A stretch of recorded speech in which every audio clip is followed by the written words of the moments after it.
Hi guys. Tonight we step back through time into a world that feels both distant and oddly familiar. The air is cold, sharp as glass. You stand in the middle of a medieval village, and your breath drifts in pale clouds against the deep blue of early morning. The frost clings to the thatch of roofs like sugar on pastries, but there is no sweetness here. Only silence, smoke, and the faint sound of a cock crowing somewhere in the fog. You probably would not survive this, not even through one night without the tricks these villagers have learned through centuries of cold. So, before you get comfortable, take a moment to like the video and subscribe, but only if you genuinely enjoy what I do here. And while you are at it, tell me where you are listening from and what time it is right now. I love seeing how far these sleepy stories travel. Now, dim the lights, and we will begin. You wake before the Sunday. The world is grey, suspended between night and day. The thatch above you whispers with frost, tiny crystals that creak as they melt from the warmth of the single fire you fought to keep alive all night. The coals glow faintly, dull orange beneath a layer of ash. If they die, you know you will have to beg for flame from a neighbour, walking barefoot across snow so cold it bites through your soles. In medieval winters, fire was life itself, as precious as bread or faith. Your breath hangs in the air as you sit up on a rough straw mattress stuffed with chaff and mouse droppings. It smells of damp and earth. The wool blanket that covers you is heavy, woven thick by hands that no longer feel the cold, because the cold never leaves them. You listen for movement beyond the wall, maybe the shuffle of your neighbour's goat or the faint bleat of a sheep. The world feels small in winter, pressed tight by snowdrifts and silence. You crouch by the hearth. The stones are blackened, the fire barely alive. You poke at it with a stick, blowing gently until the ash stirs and an ember glows. That's enough to spark new life. The sound of crackling fills the space like a sigh of relief. You feed it a twist of dry straw, a few splinters of wood saved from yesterday's chopping, and then, slowly, a thicker log. The smell of burning oak begins to fill the room, mingled with smoke and the faint sweetness of old soot. A mainstream historical fact slips into your sleepy mind. Most peasants in northern Europe could burn only what they could gather. Wood was precious, often taxed, and sometimes forbidden for commoners to take from a lord's forest. They burned peat, dried dung, or bundles of twigs instead. It made thick, choking smoke, but it kept you from freezing. A quirky detail, one worth remembering, is that some households even mix straw with manure to make compact fuel cakes. Imagine that heating your home with yesterday's stable waste, carefully dried and stacked like treasure. You wrap your cloak tighter and glance through a slit window covered by a sheet of oiled linen. Glass is a luxury beyond your dreams. Outside, the snow glitters in blue light. The world is hushed, except for the crack of ice on the river and the far-off bark of a dog. You feel both trapped and protected, like a mouse in a burrow. Historians still argue whether winters in the medieval period were truly harsher than today's, or if our imagination amplifies them. But it is certain that for centuries, the Little Ice Age made frost deeper, crops slower, and nights impossibly long. You step outside. The cold bites instantly. Your breath makes ghosts in the air, curling upward toward a pale, frozen Sunday. The village is a cluster of thatched cottages, each huddled close like animals sharing warmth. Smoke rises from a few chimneys, thin and grey. The path between houses is packed snow, turned slick by countless boots. You hear the rhythmic chop of an axe, the sound of another villager gathering kindling before the day begins. Everyone moves slowly in winter. Even sound feels heavy. A rooster calls, though it has long since forgotten what dawn truly means in this grey season. Chickens puff their feathers against the cold, while a skinny dog noses through frost for scraps. You smell smoke, dung, and damp hay all mingled in one breath of air. It's unpleasant, but it means life is still here. Your stomach growls. Breakfast, if you are lucky, will be a crust of rye bread dipped in weak ale or broth. The bread is dark, hard enough to break a tooth, baked from flour mixed with husks to stretch it through the winter. You chew slowly, letting it soften on your tongue, and the warmth of the fire becomes your only comfort. You think of how fragile this balance is. A single bad harvest, an illness, a broken roof beam under snow, and the margin between survival and death disappears. Yet people endured. They learned to read the rhythm of the seasons, to prepare through autumn with salted meat, dried peas, and stored apples. Everything you have now is what you earned before the frost came. The village elder passes by, wrapped in a faded cloak lined with fur. His beard is rimed with ice, his steps deliberate. He nods in greeting. You return the gesture. Beneath the surface of daily hardship, there is a quiet strength here, a trust in old ways that keep everyone alive.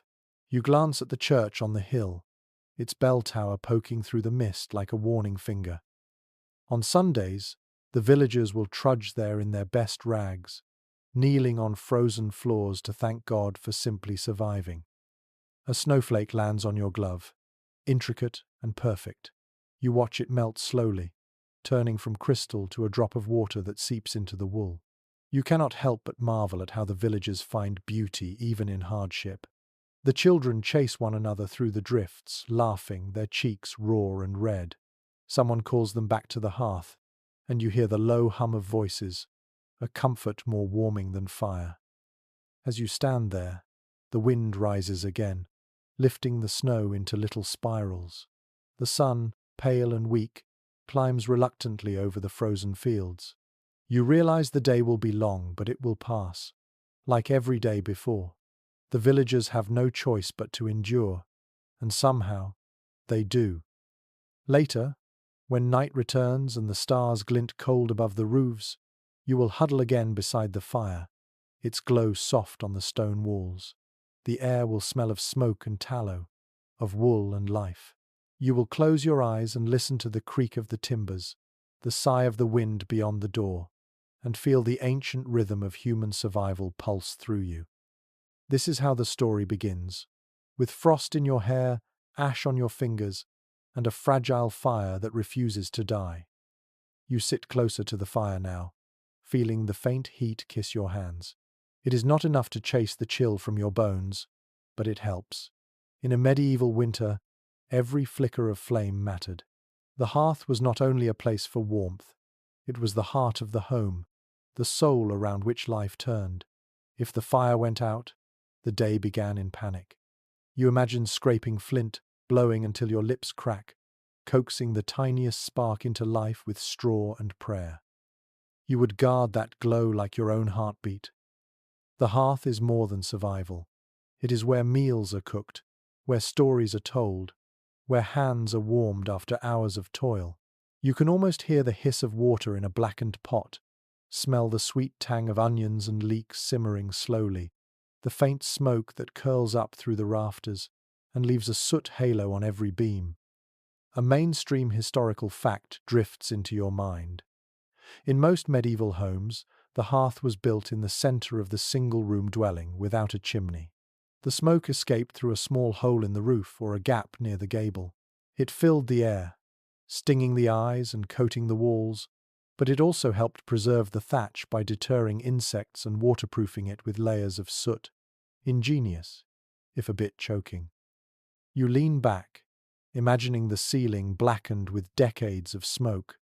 The smell is always there, clinging to your hair and clothes. People probably stopped noticing it after a while. What they noticed instead was the silence when the fire dimmed, the sense of loss when the crackle faded. It meant the warmth was slipping away. That night would be cruel again.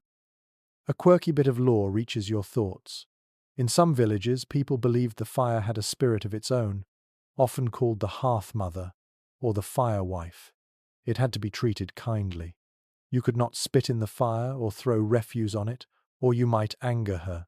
Some would even whisper greetings to the flames each morning, as if to thank a friend for staying through the night. You picture yourself tending that same fire. The wood hisses, resin bubbling as it burns. The glow paints the rough walls with gold. Outside, the wind rattles the shutters, and snow thuds softly against the door. The world feels impossibly far away, and yet this small circle of light feels like all that matters.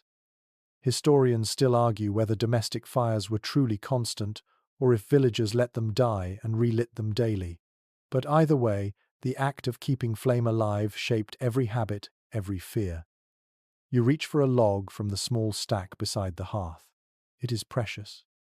Every piece represents a back-breaking hour in the forest, cutting, dragging, and splitting.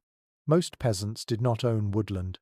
They gathered fallen branches from the edges of the Lord's land, always cautious not to take too much. To be caught stealing wood could mean a fine, or worse. In parts of England, men lost hands for it. Firewood was worth nearly as much as bread. When the stack ran low, they burned whatever they could find. Peat from the bog, straw twisted into cords, even dried dung. The smell could be unbearable, thick and bitter, but it kept families alive.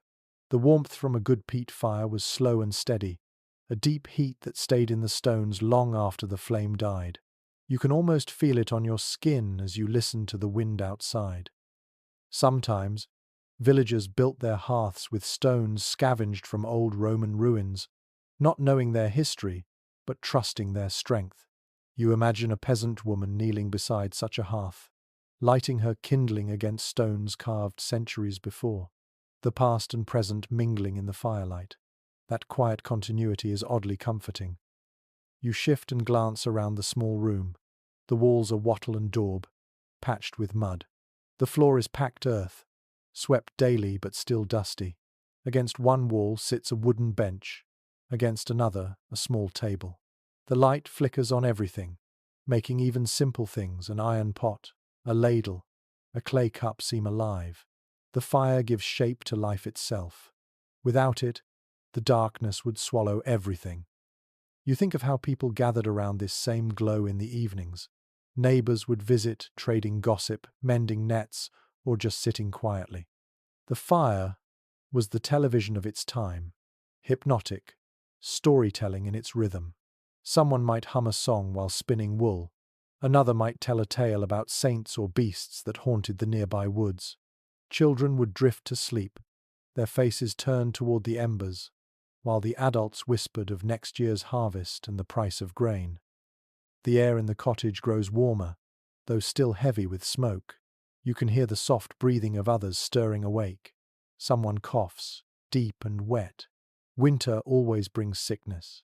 The smoke irritates throats already raw from the cold. You stir the fire again, sending a rush of sparks upward.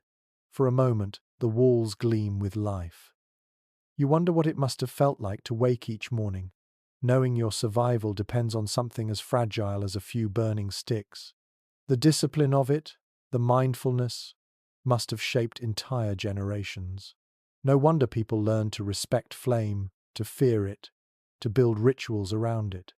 In some households, the youngest child's first chore was to guard the fire, to learn how to feed it just enough to last the night. That same child would someday pass the skill down again. Firekeeping was a sacred craft. You rest your head against the wall and watch the embers pulse, steady and slow like breathing. Outside, you hear a rooster again, defiant in the cold. Somewhere beyond, a dog barks, then falls silent. The village is waking. Someone will come soon with a jug of ale, someone else with news about a neighbor's cow or a broken plough. Life will resume, because the fire has lived another day. You smile, half asleep, half dreaming. The warmth creeps up your arms, into your chest. It is a fragile comfort, but a real one. Every medieval home, from the poorest hut to the Lord's hall, shared this same truth. The fire binds you to the earth, to each other, to time itself. As the flames settle and your eyes grow heavy, you realize how strange it is that something so simple could define an entire civilization. Yet it did, and in this quiet, smoky room you can feel the echo of every life that ever sat beside a fire and whispered, "We made it through another night." The morning light barely touches the fields, but already you are layering clothes. In the medieval chill, dressing is not fashion but survival. You begin with a rough linen shirt, course against your skin, and pull on woolen hose that itch like dry grass. Every layer traps a little more warmth, a small victory against the cold air that creeps in through every crack and seam. You reach for your tunic, heavy and scratchy, the kind dyed in dull browns and greys from onion skins or madder root. It smells faintly of smoke and sheep, the scent of winter itself. You tighten your belt and tug your cloak around your shoulders. The wool feels damp at the edges, forever half wet from melting frost. You understand now why warmth was measured not in degrees, but in layers. Each thread between you and the cold is a shield. Gloves are a luxury you might not have. Instead, you tuck your hands under your arms, or inside your sleeves, the way everyone does. The chill still seeps in, but you grow used to it, the way people always do when they have no choice. Records from the period reveal that wool was the backbone of medieval clothing, not only for comfort, but as the cornerstone of the European economy. Entire villages survived by raising sheep, spinning yarn, and weaving fabric that travelled across continents. England's wealth in later centuries would be built on this same trade. Yet here, in your small frozen village, that grand commerce is reduced to a single fraying cloak. Curiously enough, some households lined their clothing with fur not only for warmth, but for symbolism. Rabbit fur meant thrift, fox suggested cunning, and squirrel the prized vair decorated the gowns of the rich. Peasants took whatever they could trap or barter. In a lucky winter, you might have a bit of sheepskin around your neck, its lanolin-scented wool still clinging to warmth from the animal it once was. You lift the hood and fasten it under your chin. The cloth muffles your breath and the sound of the wind. Outside, snow falls again, soft as ash. The flakes cling to your cloak and melt slowly, turning it darker. Around you, the villagers move like shadows through the grey. They are bundled in the same muted colours, faces half hidden beneath wool and linen. Only the children's red cheeks and chapped noses break the monotony. Archaeological finds suggest that even the simplest garments were layered cleverly. Undergarments of linen absorbed sweat and could be washed, while outer woolen layers trapped heat and shed water. The wealthy wore fine-spun fabrics that could almost pass for silk. But the average person? You would have patched and repatched until the cloth became more mending than material. Old sleeves turned into mittens, worn cloaks became bedding. Nothing was wasted. You watch as a woman next door beats a cloak against the fence, shaking out the snow. Her skirt is heavy and stiff, her breath visible as she works. Children tug at her sleeves, their tunics far too thin. You feel the wind cut through you and imagine what it would be like to sleep in these clothes, to never fully take them off because the air inside your cottage is barely warmer than the world outside. Evidence suggests that poor villagers even stuffed straw or dried moss inside their shoes for insulation. It sounds desperate, but it worked. In Scandinavia, fishermen filled their boots with dried grass to survive long hours at sea.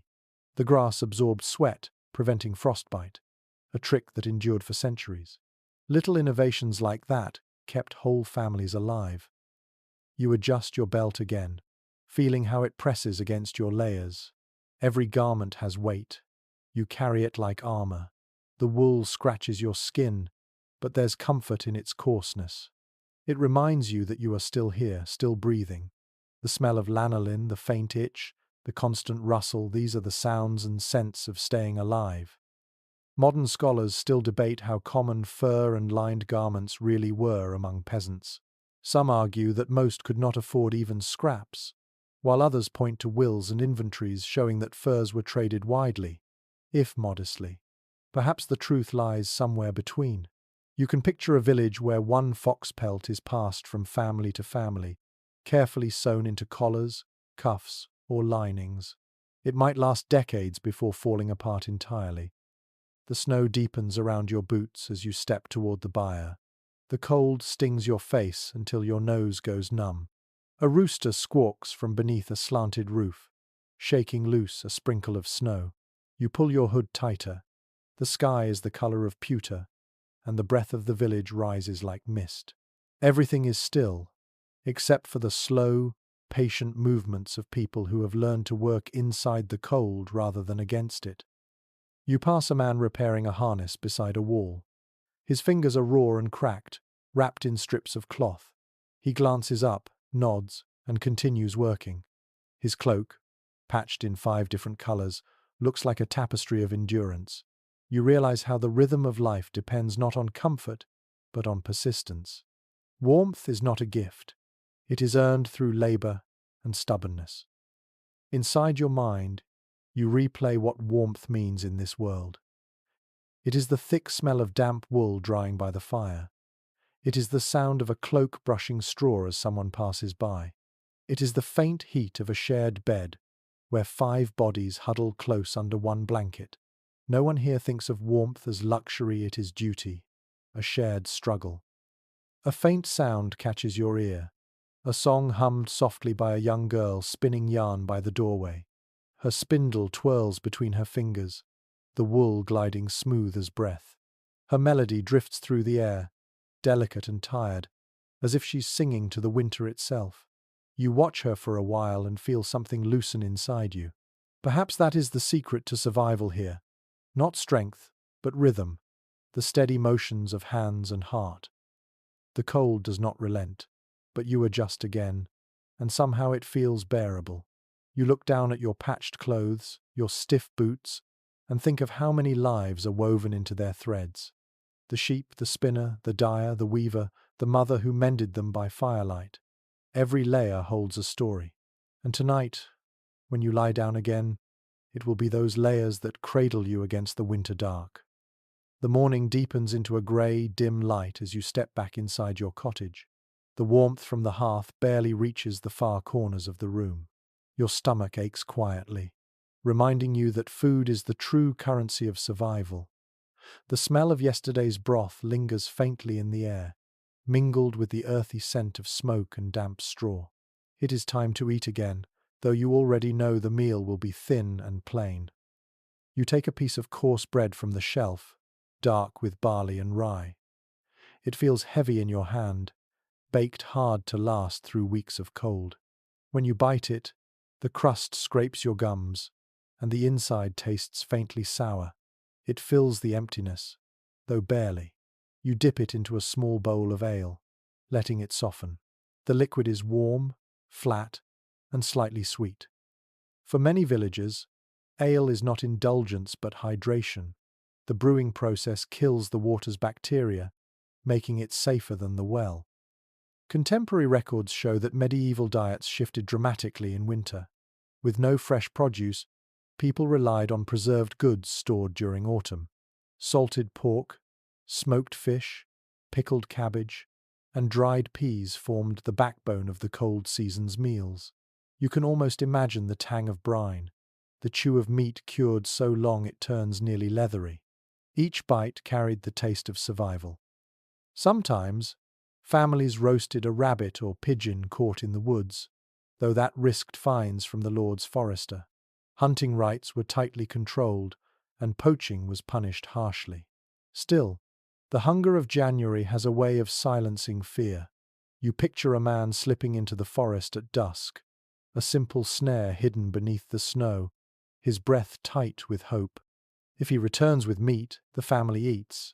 If not, they make do with broth thickened by barley and old bones. Curiously, people found comfort in fermentation. Ale, cider, and mead warmed both body and spirit. Even children drank weak ale throughout the day. For flavor and nutrition, villagers sometimes steeped herbs such as nettle, dandelion, or sage. The bitter scent of these brews would fill the air, cutting through the cold like medicine. You wonder how they tolerated such monotony, eating the same handful of ingredients for months. But hunger teaches the palate to be humble. One curious document from a monastery lists winter fasting allowances, where monks could consume fish, dairy, and even ale during fasting days because these were not considered meat. Ordinary villagers often mirrored such customs, partly from devotion, partly because abstinence was cheaper. It is hard not to smile at the irony, hunger dressed as holiness. Still, These rituals gave meaning to deprivation, turning survival into a sacred rhythm. Researchers continue to debate whether most peasants truly faced starvation every winter or if they adapted better than romantic images suggest. Skeletal studies show signs of malnutrition, but also resilience. People grew shorter, thinner, but they endured. The rhythm of scarcity shaped their minds as much as their bodies. Each season carried its own taste. Spring's greens, summer's abundance, autumn's smoke, and winter's salt. You sit now by the hearth again, watching the stew pot bubble slowly. Inside it floats a handful of beans, a lump of salted meat, and a few shriveled carrots. The smell is humble but comforting. A spoonful fills your mouth with warmth that spreads through your chest. For a moment, the world feels safe. Someone outside calls for help lifting a barrel. You push yourself up, still chewing, and step into the cold again. The air hits your tongue like iron. In the yard, a neighbor rolls a cask of salted herring toward her door. The smell is sharp, and her hands are red from the brine. You lend your shoulder to help her. Together you heave it across the snow, both of you laughing softly at how absurdly heavy it feels. There is camaraderie in this labor, a warmth beyond fire. In some regions, salt itself was worth more than silver. Merchants crossed frozen roads to deliver it, their wagons creaking under the weight. Without it, no family could survive the long season. You glance at your neighbor's small storehouse, where barrels of preserved food line the wall like soldiers. The faint hiss of wind through the cracks sounds like breathing. You realize each one of these barrels is a heartbeat for the village. You return to your cottage, brushing snow from your shoulders. The smell of stew has deepened. You add a pinch of dried herbs saved from summer, thyme perhaps, or sage. The scent rises, filling the air with a promise of something gentler. You close your eyes and breathe it in. It feels like memory, like hope disguised as steam. An old story says that villagers believed bread could sense fear. If you broke it with trembling hands, it would crumble, and you would go hungry. So you tear it slowly, gently, letting the crumbs fall where they may. It is a superstition, of course, but one that carries a truth. Patience and calm are as nourishing as food itself. You wonder how many fears people buried beneath the daily act of eating. You eat again, dipping bread into the stew. The taste is rich now, smoky and deep. The meat falls apart easily. It is the first real comfort you have felt all day. You lean back and listen to the soft sounds of the village, the lowing of cattle, the distant chatter of children, the thump of wood being chopped. Life continues, one spoonful, one breath, one heartbeat at a time. Outside, the light is fading already, though it feels as if morning barely began. The sun in winter is brief and uncertain. You draw your cloak tighter, savoring the last of the warmth before it slips away. Tomorrow will bring the same hunger, the same slow rhythm, and you will answer it the same way. Eat, endure, and wait for spring. That, you realize, is the truest meal of all. The snow stretches like a white blanket over the land, muffling sound and slowing time itself. You stand at the edge of the field, staring at the rows now hidden under a crust of frost. The soil you once turned with bare hands has become iron, frozen solid. No plough can cut through it, no seed would dare sprout. The village sleeps with the earth, both bound by the season's stillness. The cold stings your cheeks as you walk along the boundary marked by wooden posts and stone heaps. Somewhere beneath the snow lie the stubble of last year's harvest, reminders of warmer days. In the distance, the black shapes of trees break the horizon, their branches heavy with ice. The only movement comes from crows circling overhead, their calls sharp and hollow. Documents from the late Middle Ages describe how winters forced farmers into a different rhythm. When the fields froze, the work did not end, it merely shifted. People mended tools, sharpened blades, and checked their stores. Every task became preparation for the coming spring. The slower pace gave time for thought, for gossip, for small joys that only flickered to life when the fields were still. You kick at the snow, uncovering a clump of straw left behind during threshing. It crumbles easily, pale and dry. Some of it will be used for bedding, some for kindling, and some mixed into mud to patch walls. Nothing in the village goes to waste. You remember that every bit of grain has already been counted, every sack recorded, because one mistake in autumn means hunger by February. Curiously, some records mention that villagers sometimes threshed grain indoors, beating it with flails inside barns to keep warm and make work possible through the dark months. The rhythm of those blows echoed like a drum, steady and hypnotic. You can almost hear it, the dull thud of wood on straw, the faint rustle as the husks break away, and the dry whisper of grain falling into baskets. It was hard work, but the sound was comforting, proof that life still moved beneath the frost. You look toward the small barn beyond the cottages. Its roof sags under snow, and the wooden doors are tied with rope. Inside, the air will be thick with the smell of hay and animals. You push the door open and step into the dimness. The warmth hits you first, then the sound, soft breathing, the occasional snort of a horse, the quiet shifting of cows in their stalls.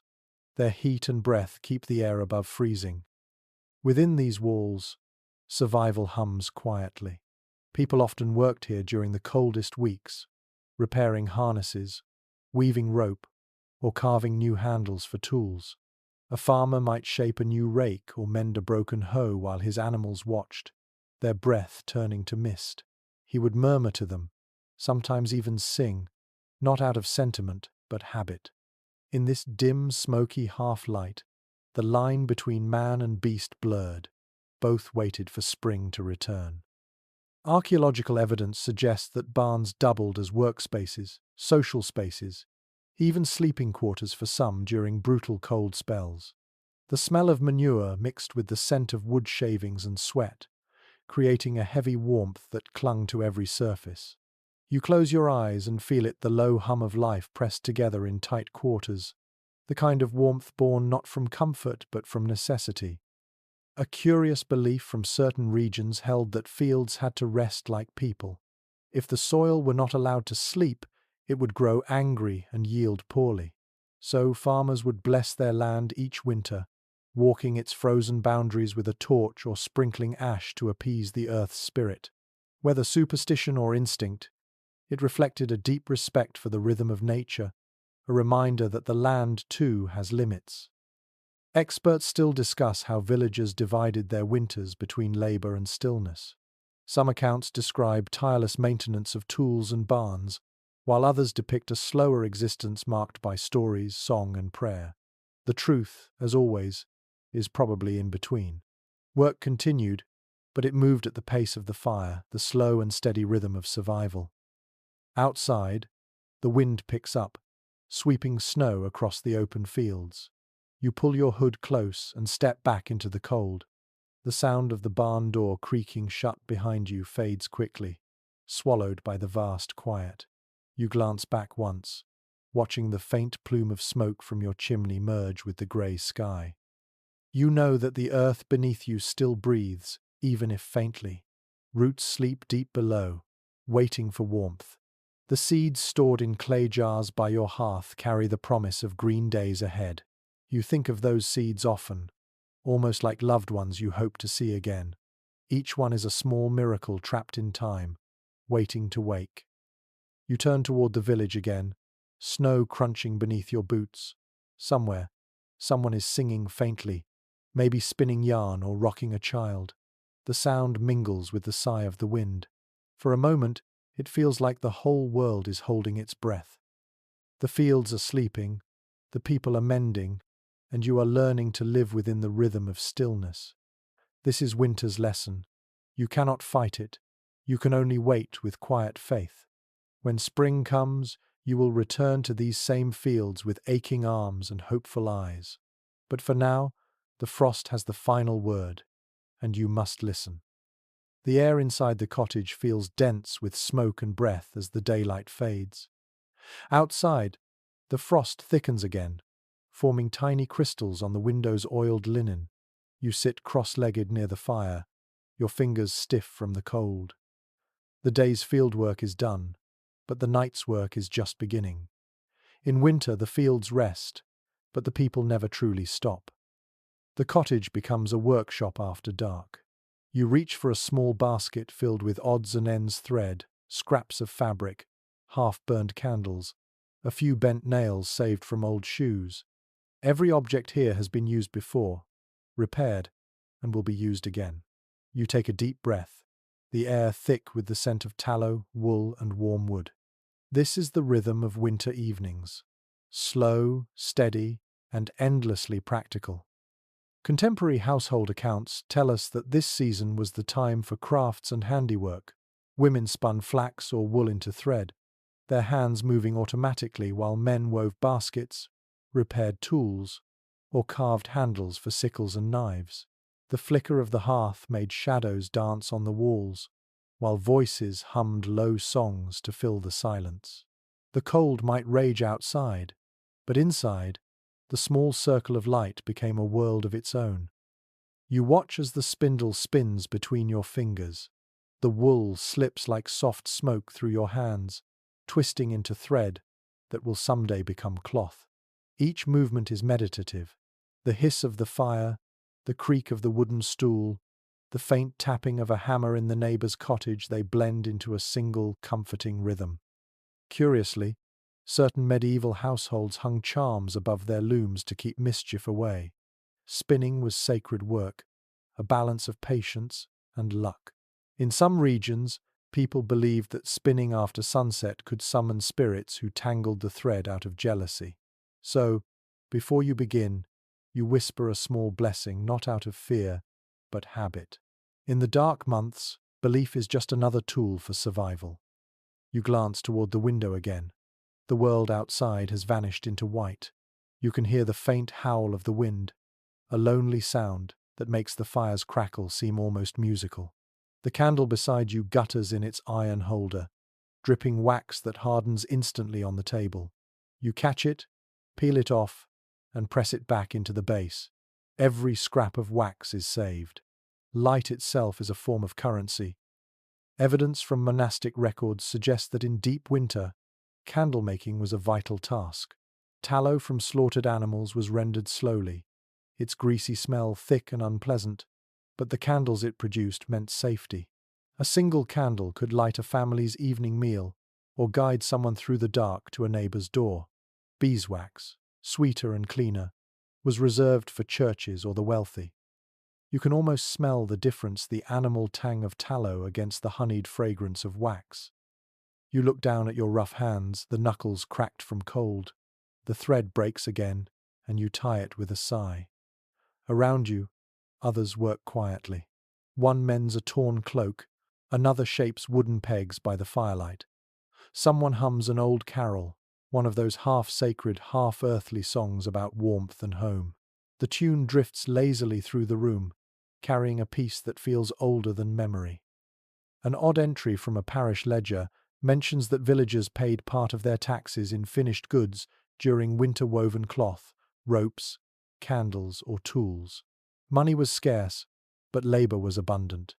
In that way, even the poorest contributed, their winter work woven into the fabric of the village's survival. You imagine this same trade happening all around you, quiet and unseen, each household producing a thread in a vast, invisible tapestry.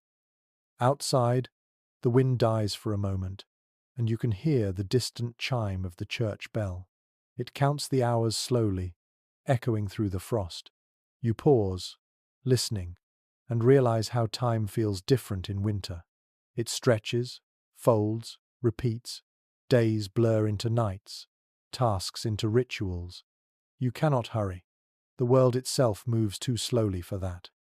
Modern historians sometimes suggest that these slower months may have been the most peaceful time in the medieval year. There was less danger of raids, less exhaustion from endless planting or harvesting. Families gathered close, stories grew longer, and even work took on a softer rhythm. Yet others argue that winter was when despair crept closest, when hunger and illness thinned households before spring could return. Perhaps both are true. The stillness of the season hides both comfort and fear. You look again at the thread you have spun. It coils neatly around the spindle, light as a whisper. You smile to yourself. It is not much, but it is something you have made with your hands, a tangible defiance against the season's cold indifference. You stretch your fingers, warm them by the hearth, and take another handful of wool. Somewhere nearby, a child yawns. A mother stirs a pot on the hearth, its scent thick and savory. A cat curls close to the fire, its fur rising and falling with the rhythm of sleep. Outside, snow continues to fall in slow, silent flakes. Inside, you spin, mend, and work until your eyelids grow heavy. The fire has burned low, but it is enough. In a world where every resource is scarce, these quiet tasks are not just chores, they are acts of endurance, of quiet artistry. Each stitch, each candle, each thread spun through cold fingers is a small promise to see another spring. The night deepens, and you close your eyes, the sound of the spindle still turning softly in your dreams.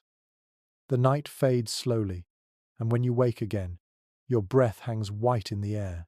The fire has burned to ash, the coals dark and cold. Your fingers ache as you rise from the straw bed. The cottage feels as if the cold itself has crept inside to sit beside you. You pull your cloak tighter, listening to the faint groan of the wind pressing against the walls. You move toward the door and push it open carefully. A blast of air greets you, sharp and metallic. Outside, the roofs glisten with frost, each thatched ridge sparkling faintly beneath the pale dawn.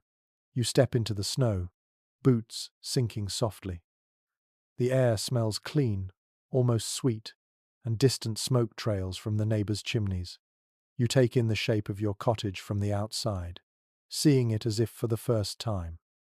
Its low, uneven walls lean slightly inward, like a tired old man bracing himself against the cold. Medieval homes were built for warmth above all else. Records and surviving examples show that most peasant cottages had only one main room, sometimes with a loft above it for sleeping. The walls were made of wattle and daub, a lattice of woven sticks covered with mud, straw, and dung. It sounds crude, but the mixture hardened into a surprisingly sturdy shield against the wind. Inside, the heat from the hearth and animals lingered longer than one might expect. You run your hand along the wall, feeling the texture. Rough, gritty, slightly damp. In summer, the walls breathe and cool the air. In winter, they hold in every scrap of heat. The roof above, thick with thatch, droops over the eaves like a blanket. Rain or snow slides off easily, though the thatch must be tended carefully. Too dry, and it catches fire. Too wet, and rot sets in. The balance is delicate, as everything in this life seems to be. Curiously, some villages plastered the interior walls with a thin layer of lime, not only for brightness but to keep insects away. The pale coating caught what little light entered through the oiled linen windows, turning the dim room into something gentler. You can imagine that faint glow reflecting off a pot, or the soft shimmer it cast on a sleeping child's face. Inside, you take in the cottage's small details. The smoke hole above the hearth lets in a trickle of air and a stream of light. The floor, packed earth, is swept clean each morning with a bundle of reeds. A wooden stool sits near the fire, blackened at its legs from years of heat. Against one wall, a low bed stuffed with straw, covered in coarse linen. Everything has a place, not out of neatness but necessity. Space is precious when warmth must be shared. Archaeological evidence suggests that some families built sleeping platforms above the main living area, close to the smoke that rose from the fire. It sounds unpleasant, but the air there was warmest. The smell of wood and soot clung to their hair and clothes, a scent that became part of life itself. You can almost feel it, the mix of comfort and claustrophobia that defined a winter's night. You crouch near the hearth again. The ash glows faintly as you stir it with a stick, uncovering one surviving ember. Relief floods you. You add dry twigs and blow gently, watching the spark take hold. Smoke swirls upward, stinging your eyes, and then the orange light returns. The fire's warmth creeps outward, slow but certain. An interesting note from a 14th century Manor account lists payments for reed for roofing and dung for daubing, proof that even building materials were traded commodities. Some villages organized communal thatching days, where neighbors worked together to mend one another's roofs before the heavy snow arrived. The air would have been filled with laughter, chatter, and the rustle of straw, a kind of celebration of mutual endurance. You picture it now, a group of villagers standing on ladders, passing bundles of thatch, their faces bright with exertion. Below, children stamp the straw flat or fetch water to mix with clay. When the roof is finished, someone pours a bit of ale on the ground as thanks. The homes, patched and strong again, gleam golden before the winter storms. Modern experts often discuss whether medieval homes were unbearably smoky or simply cozy by the standards of the time. Some argue that constant exposure to soot caused chronic lung problems, especially among children. Others note that the smoke preserved the timber and dried the air, preventing damp rot. You breathe in deeply and think both might be true. The same smoke that burns your eyes also keeps your walls standing. You take a moment to look around. Your small world feels solid again. The flicker of light turns the shadows gentle. The low ceiling traps the heat, and you feel the warmth rising from the fire, softening your numb fingers. You hear the soft creak of the roof beams, the murmur of someone outside brushing snow from their door. There is comfort in this simple shelter. The cottage is not elegant or grand, but it protects you. The walls remember your labor. The roof remembers your touch. You understand now why people speak of home as something alive. In the dead of winter, it breathes with you, creaks with you, and holds you close. As the day brightens, you open the door again and let a sliver of cold light fall across the floor. You stand there for a moment, halfway between frost and flame, and smile faintly. Outside is a world of ice and danger. Inside, there is warmth, however fleeting. This balance between shelter and storm is what keeps you alive. You close the door again, the latch clicking softly, and let the darkness cradle you for a little longer. The barn greets you with the soft, steady sound of animals breathing. You push open the door, and a wave of warmth hits you damp, heavy, and alive.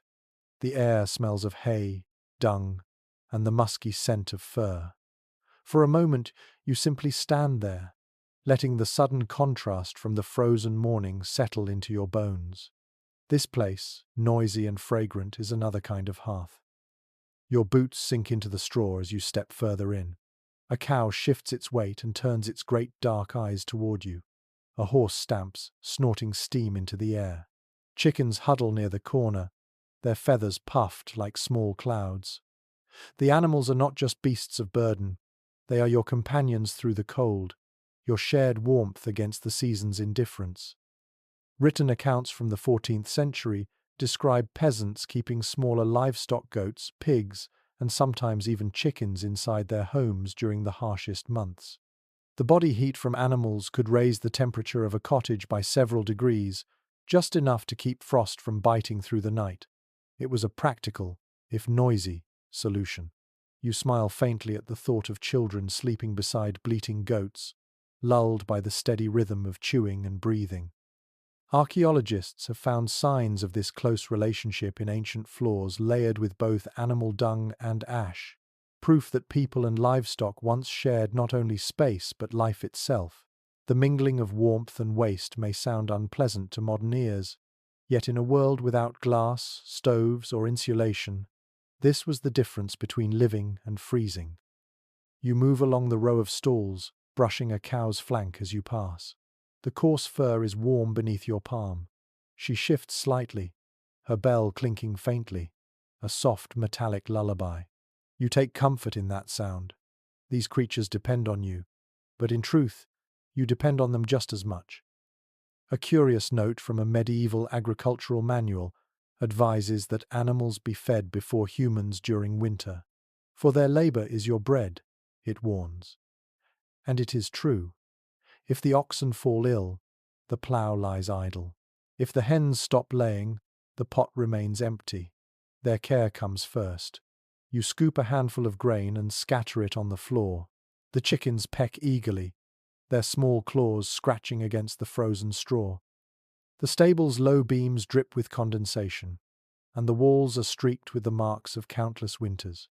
You notice how the building's shape traps heat: low roof, few windows, and thick walls of timber and packed clay. Every design choice speaks of endurance. Even the door is hung low so that entering means bending slightly, a reminder to stay humble in the presence of survival. Some scholars suggest that medieval farmers developed an almost spiritual connection with their animals. Blessings were spoken over cows before milking, pigs were marked with symbols for luck, and herders sang to their flocks in the night to calm them. Whether these rituals were true acts of devotion or simply ways to soothe weary hearts, no one can say for certain. But as you listen to the quiet sounds of breathing and shuffling, you understand how easily gratitude could become reverence. You reach for a wooden pail of warm water, dipping your fingers in before pouring it into a trough. The steam curls upward, faint and ghost-like. You can feel the cold nibbling at your face again, but inside the barn, life still moves. You kneel to check the straw bedding, adding a fresh layer where it has gone damp. The work is simple, repetitive, and strangely peaceful.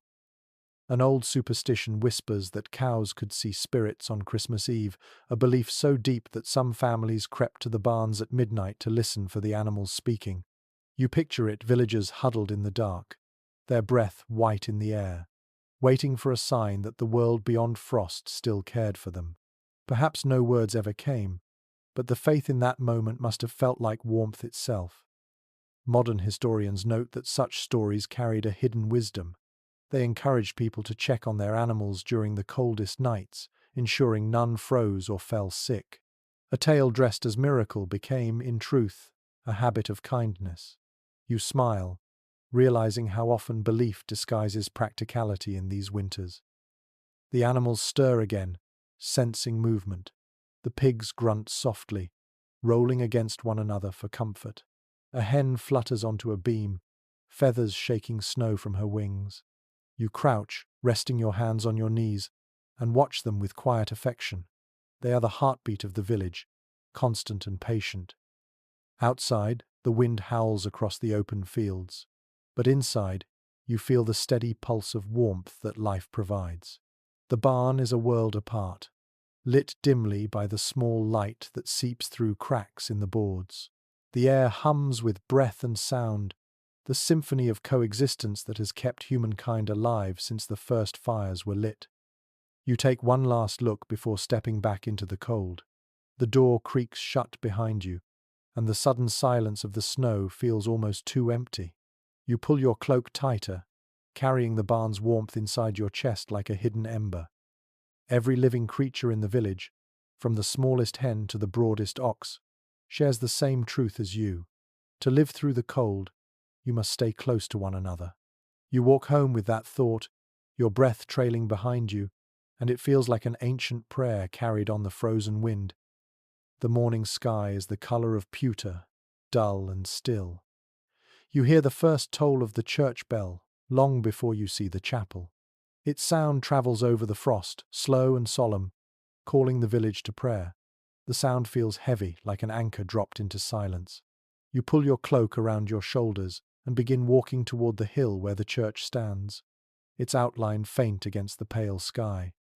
The path crunches beneath your boots, frost clings to the hedges, and every breath leaves a small ghost behind. Ahead, others walk the same road. Men, women, and children bundled in layers, heads bowed against the cold. Their faces are solemn, though not sorrowful. Faith, for them, is not comfort, it is survival. When everything else freezes, prayer remains warm. Written records from parish accounts show that, even in the poorest villages, the church was the one structure built to endure. Its thick stone walls held heat better than timber cottages, and its roof, steep and strong, shed snow like a shield. The bell tower, visible from every field, reminded people that someone or something was always watching over them. You push open the wooden door, and the smell of tallow and cold stone greets you. Inside, It is dim but warmer than outside. Candles flicker in iron holders, their flames bending with the draught. The air is filled with a faint haze of smoke, and the scent of pine branches laid across the altar for winter. People kneel slowly on the flagstones, murmuring prayers that rise and fade like breath.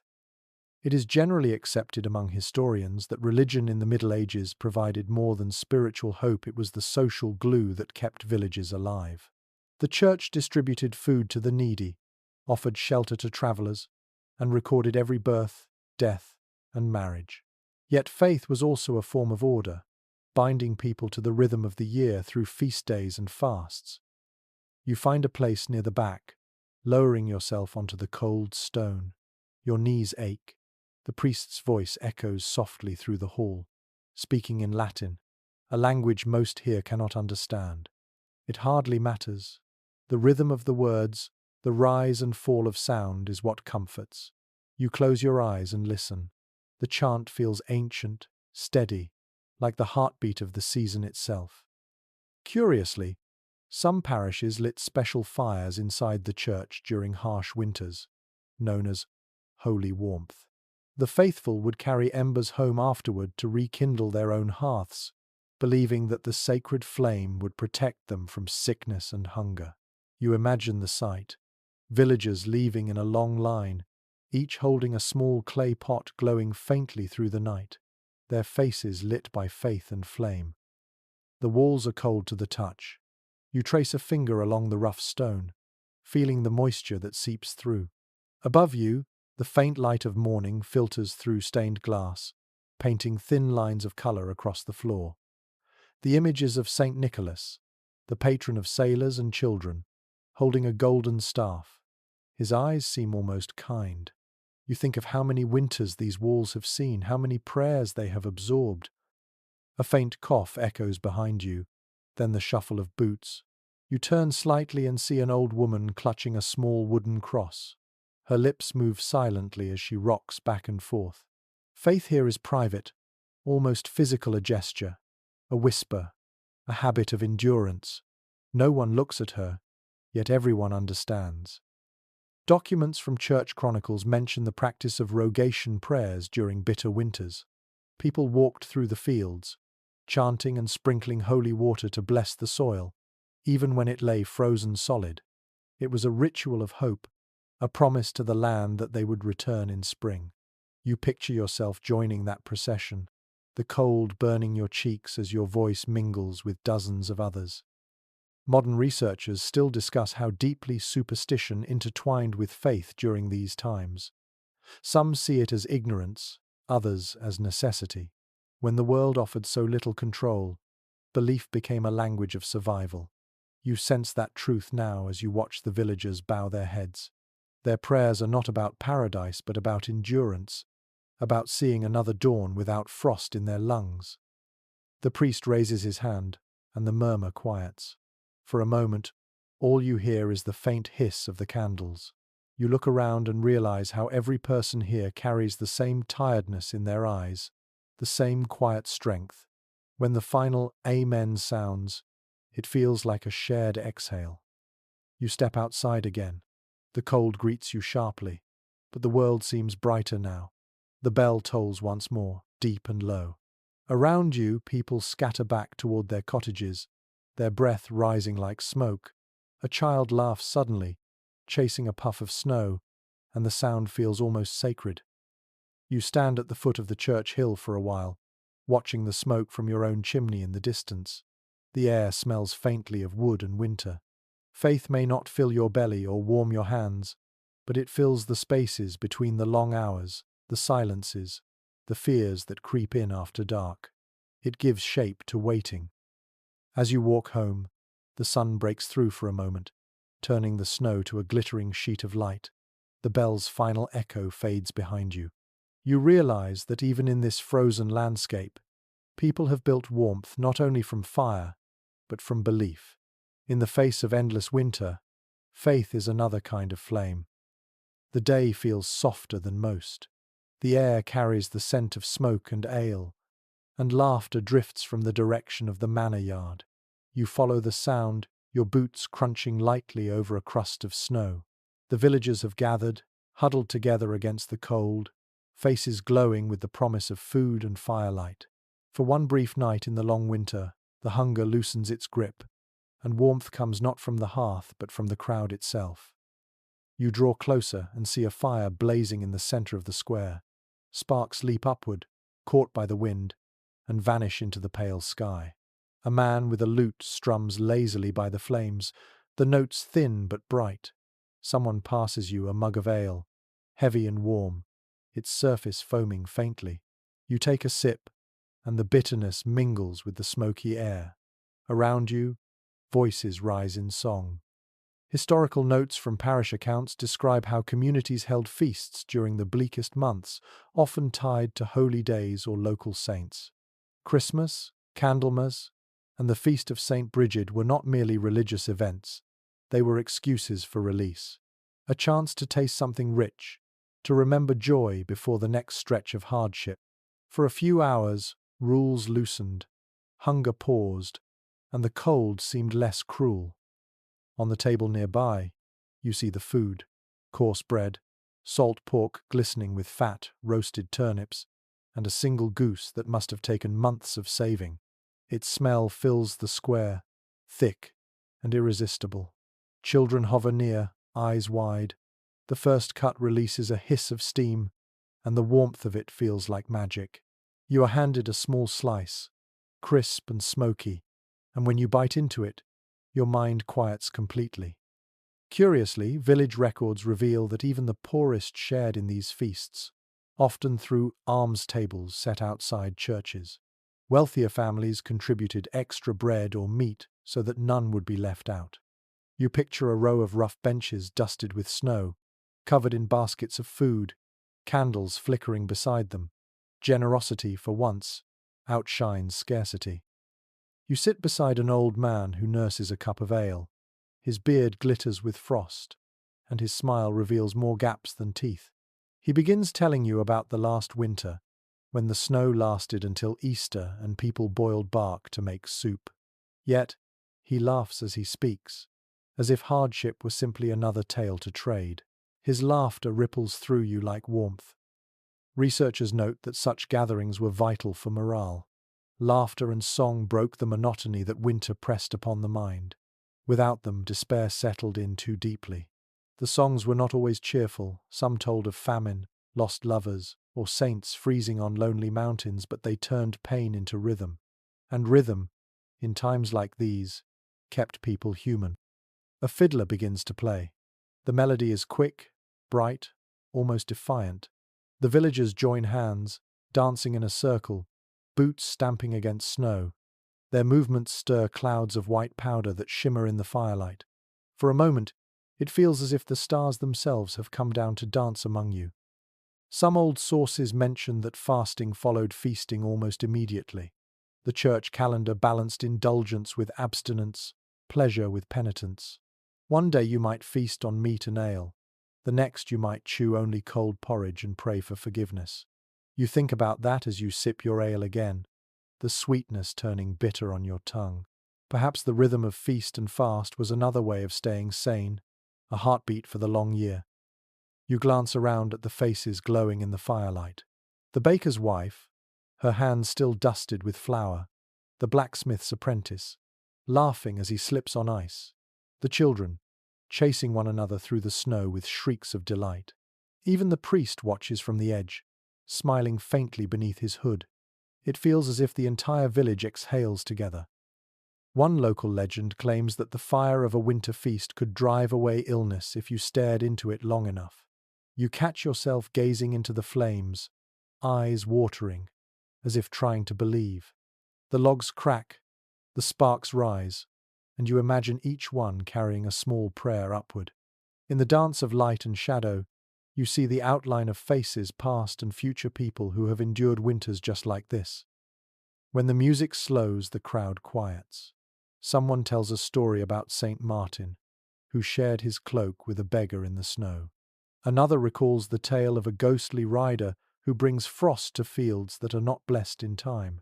The stories mix faith and fear until they feel like the same thing. You sit close to the fire, feeling the edges of your mind soften, lulled by the rhythm of words.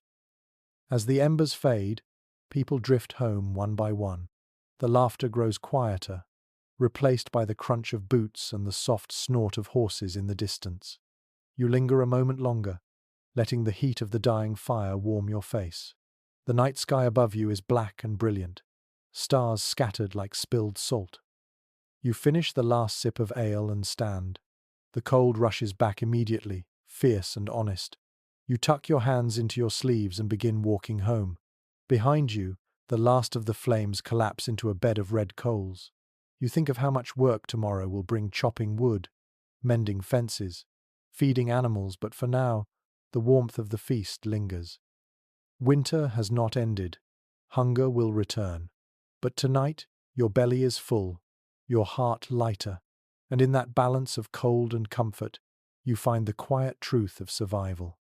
You wake in the half-light of morning, your throat raw from the cold.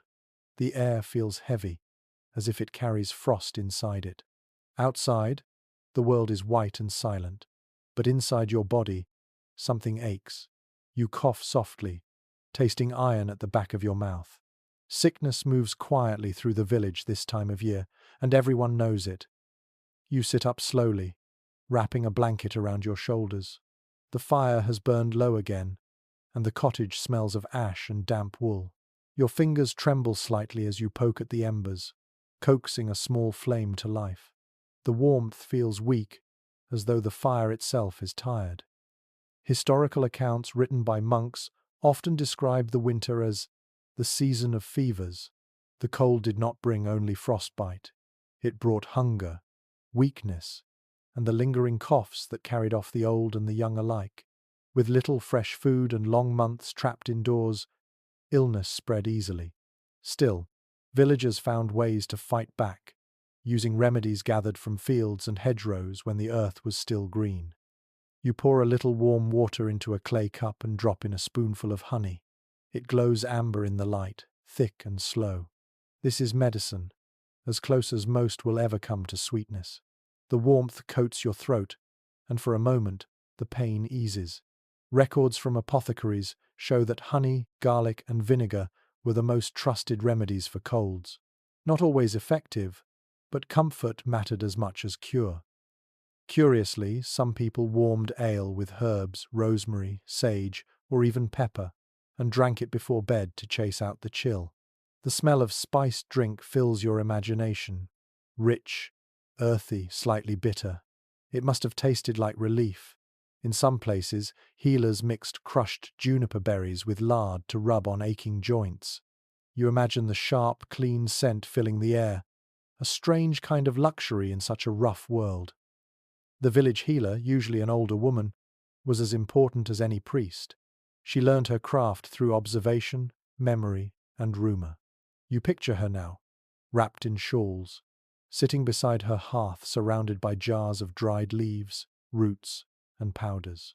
Her table is cluttered with small miracles: willow bark for pain, nettles for strength, elderflower for fever. People come to her quietly, not only for medicine but for reassurance.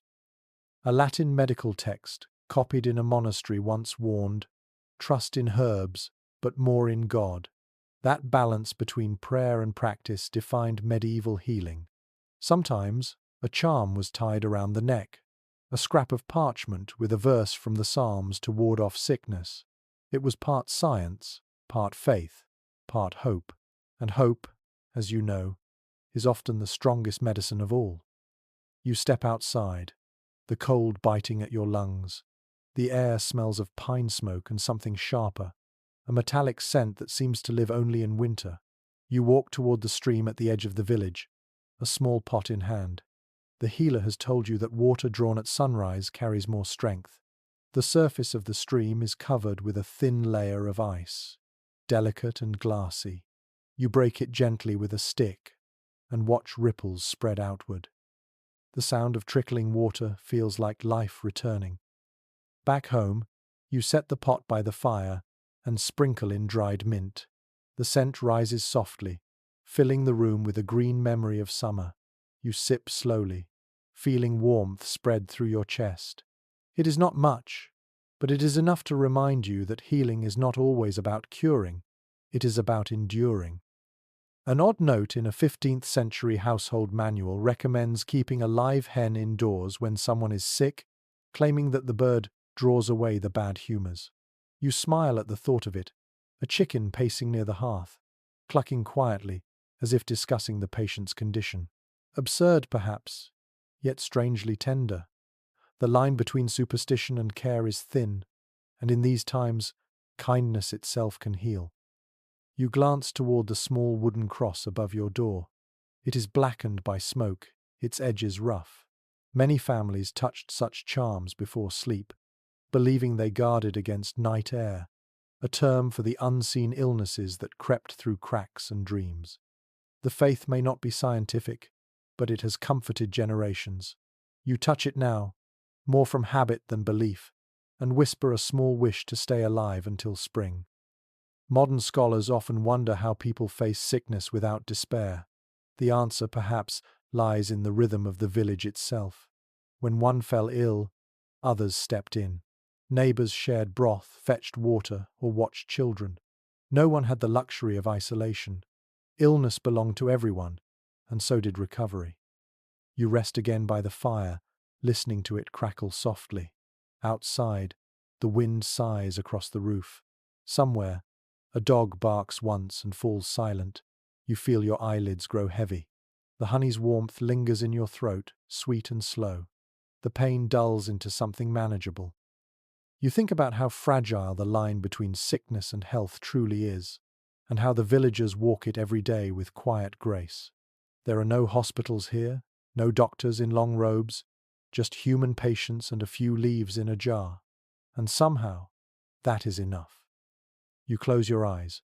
The fire's glow paints faint gold on the walls. Your breathing steadies, each exhale a promise that you are still here. In the world of frost and faith, survival is not about strength, it is about tenderness, persistence, and the belief that tomorrow might be kinder. The night stretches long again, deeper than before. The firelight trembles on the walls, soft and uneven, painting shapes that shift with the smoke. You sit close to the hearth, watching the shadows move, and realize how much the winter binds people together. The longer the darkness lasts, the closer everyone sits. Outside, the snow presses against the walls, but inside, something else stirs. Laughter, whispers, and the slow blooming of affection. In a world of endless cold, warmth is more than fire. It is touch, voice, and presence.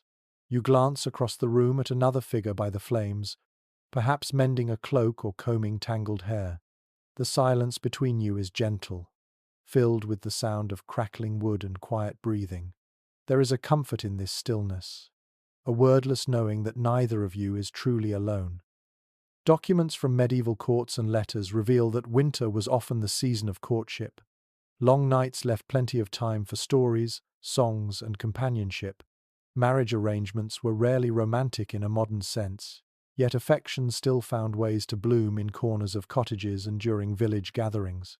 When there was nothing else to do but wait for spring, hearts learned to invent warmth of their own. You watch the candle flicker beside you. Its light softens everything. Faces, voices, gestures. In a room lit only by flame, beauty is less about perfection and more about the way light catches an eye or the sound of a laugh. Even calloused hands look graceful in firelight. You find yourself smiling without meaning to. Curiously, some folklore claims that winter love was especially lucky, since promises made in the cold would last longer. Lovers exchanged tokens carved from wood or small pieces of cloth, sewn secretly into garments. Sometimes a girl might weave a lock of hair into a man's glove before he went to the fields again, believing it would keep his heart loyal. Such gestures were small, but they were the stuff of eternity in a world measured by hardship. You think of a young couple sitting near the barn earlier that day, their hands barely touching beneath a shared cloak. They had been laughing about something trivial, a frozen bucket, perhaps, but their eyes lingered on each other just a moment too long. In this world, that moment is enough. Love does not arrive with trumpets. It grows quietly between chores. in stolen glances and shared warmth. Archaeological finds have even uncovered small rings carved from bone or pewter, worn smooth by time. They were not symbols of wealth, but of intention, promises whispered rather than shouted. Some were engraved with simple words, "I am yours." You can imagine one exchanged by firelight, the giver shy and trembling, the receiver smiling through the smoke. Not all unions were gentle, of course. Parish registers tell stories of arranged marriages, of dowries paid in livestock or wool. For many, love was a negotiation rather than a discovery. Yet even within these arrangements, tenderness found space to breathe. Shared work, shared beds, shared fears. All of these built something that felt, over time, like love. Modern historians sometimes debate how much emotion colored medieval marriages. Some argue that affection was secondary to survival, while others point to poetry, songs, and private letters filled with longing. You suspect the truth lies somewhere between. Love existed not despite the cold, but because of it. When every day was a battle against nature, people held each other tighter. You hear laughter outside the window now, muffled by snow. Two figures pass by, their shadows stretching long in the moonlight. You imagine them walking to the edge of the frozen field, their breath mingling in the air. Maybe they will carve their initials into the bark of an old oak. Maybe they will simply stand together, saying nothing, feeling the night around them. Inside, the fire pops loudly, and you are reminded that warmth must always be tended. You stir the coals, the flame flaring briefly, bright enough to illuminate the rough wooden walls. The glow catches on a bundle of herbs hanging near the ceiling, lavender and rosemary, saved from summer. Their scent drifts faintly through the room, and you breathe it in. It smells of life, memory, and something almost like hope. An entry from a manor's household ledger once mentioned a wedding in frost, where the entire feast took place indoors because the snow outside reached the roof. The guests drank warm ale, the bride wore wool lined with squirrel fur, and the priest's hands shook so much from the cold that he nearly dropped the ring. Yet they all laughed, and the record ends with the words, "They danced till dawn." You picture that scene now, the joy of it shining through centuries. You lean back and close your eyes. The fire hums softly, the air thick with warmth, and the faint sound of someone humming in the next room. The tune is slow, winding, full of quiet yearning. Love, in its simplest form, is survival shared between two hearts. The snow can pile high, the frost can bite, but inside these walls, the pulse of connection beats stronger than the wind outside. You drift towards sleep. The last thing you see, the soft glow of firelight on the face across from you, calm and content. Outside, winter reigns. Inside, there is only warmth. The morning begins with the laughter of children, thin and bright against the muffled quiet of snow. You open your eyes to the sound and feel a pang of surprise. In the midst of hardship, laughter still exists. Outside, their small figures dart between drifts, their cloaks flying behind them like tattered wings. Their cheeks glow crimson, their boots sink deep, and their joy seems to warm the air itself. You step outside and watch them play. One rolls a ball of snow as large as himself, while another shrieks and tumbles backward into the powder. Their shouts echo across the frozen fields, bouncing off cottages and fences. It is a rare kind of music, one that momentarily silences the ache of hunger or the weight of labor. You cannot help but smile. Childhood, even here, refuses to surrender. Records from parish schools and manorial rolls reveal that most children in rural villages began work as soon as they could walk steadily. By 7 or 8, they fetched water, gathered sticks, or tended small animals. Yet winter gave them a strange sort of freedom. With the fields frozen and chores fewer, the long dark months became a playground carved in frost. You watch as one girl pulls her brother on a sled made from a wooden board. The rope creaks, the snow squeaks beneath their feet, and their laughter rings out again. Simple things, a stick, a bone, a frozen puddle become toys in their hands. You remember that play is not luxury. It is practice for life, teaching endurance and imagination all at once. Curiously, some chronicles mention that children invented games specific to winter. They built snow forts to mimic castles, pretending to be lords and knights. Others shaped small ice figures, pressing berries into them for eyes. In parts of northern Europe, youngsters carried sticks tipped with glowing embers at dusk, pretending they were torches to chase away spirits. The mix of superstition and play blurred beautifully, as if laughter itself could guard against the dark. You kneel to help one small boy repair his mitten. The wool is frayed, the stitch is uneven. He grins up at you, his teeth chattering, and proudly announces that he made it himself. You nod in admiration, though you can see that his fingers are already red with cold. He darts away again, fearless, his energy defying the weather. Children, it seems, do not notice the cold until night falls. Old accounts by clerics sometimes complained about the unruly joy of youth in snow, describing how children interrupted prayers or slipped away from chores to play outside. Yet the same texts admit that even the elders smiled to see it. Winter was harsh enough without denying its few delights. The sound of children laughing was a reminder that life persisted, that the world still held innocence amid hunger and grief. As the morning brightens, the older children return to work. A boy carries a bucket of feed to the barn. Two girls kneel by the stream, breaking the ice with small sticks to fill their pails. They chatter as they work, teasing one another. You notice how skilled their hands already are, strong, quick, and sure. Childhood here is short, but it leaves behind capable souls. Archaeologists have found small shoes, tiny wooden spoons, and carved toys buried near old cottages. A doll made of rags, a miniature cart whittled from oak. Each one tells a quiet story of love. Even the poorest parents found time to carve, sew, or patch something to bring a smile to a child's face. In a world of scarcity, affection expressed itself in effort. You watch a group of children gather around a frozen puddle, sliding across it in turns. Their balance is poor, their laughter constant. One falls, giggles, and scrambles up again. You can almost feel the cold through your own palms, the sting of frost meeting skin. Yet you also feel something warmer, a kind of admiration for their resilience. They accept winter not as an enemy but as a playground.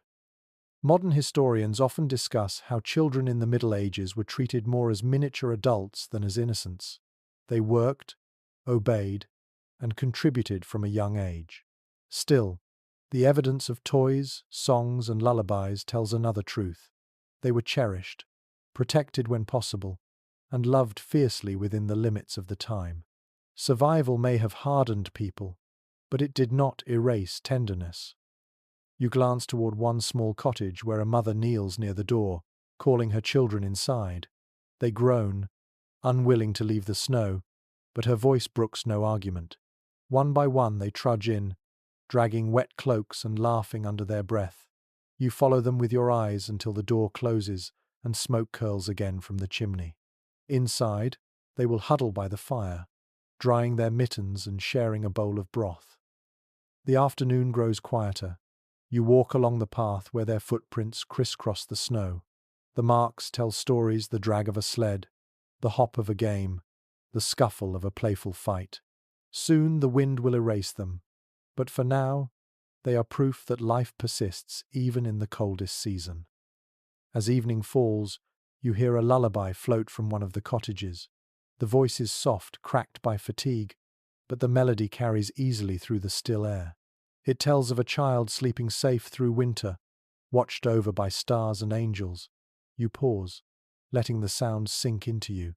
The snow glows faintly in the moonlight, and for the first time in days, you feel warmth spread through your chest, not from fire, but from the sheer stubbornness of joy. You turn back toward your own hearth, smiling quietly. The laughter of children fades into the wind, but its echo lingers like a promise. Life, it seems, has many ways to endure. The air outside feels different tonight, still and sharp, as if listening. You step out into the dark, the snow crunching softly beneath your boots. The moon hangs low, its pale light spreading across the empty fields. The village behind you is quiet, smoke trailing thinly from the chimneys. You can hear only the faint howl of wind beyond the trees. And somewhere, farther off, a sound that raises the hairs on your neck. It is not quite a howl, not quite a growl, something between the two. You stop and strain your ears. The sound comes again, low and distant, rolling across the frozen ground. Wolves. Every villager knows that sound. It carries through winter like a warning, reminding you that the world outside your cottage is not yours alone. Written records from manorial accounts mention payments made for wolf pelts in harsh winters. Lords offered bounties, not for sport but for survival. Packs prowled closer to villages when food grew scarce. Livestock vanished. Sometimes, children too. The wolves were as real as hunger and as constant as fear. You glance toward the forest's edge, its outline dark and ragged against the snow. Curiously, in folklore, wolves were not only feared but respected. Some villagers believed they carried the souls of the restless dead, wandering until the thaw released them. Others claimed that if you met a wolf and did not show fear, it would pass you by unharmed.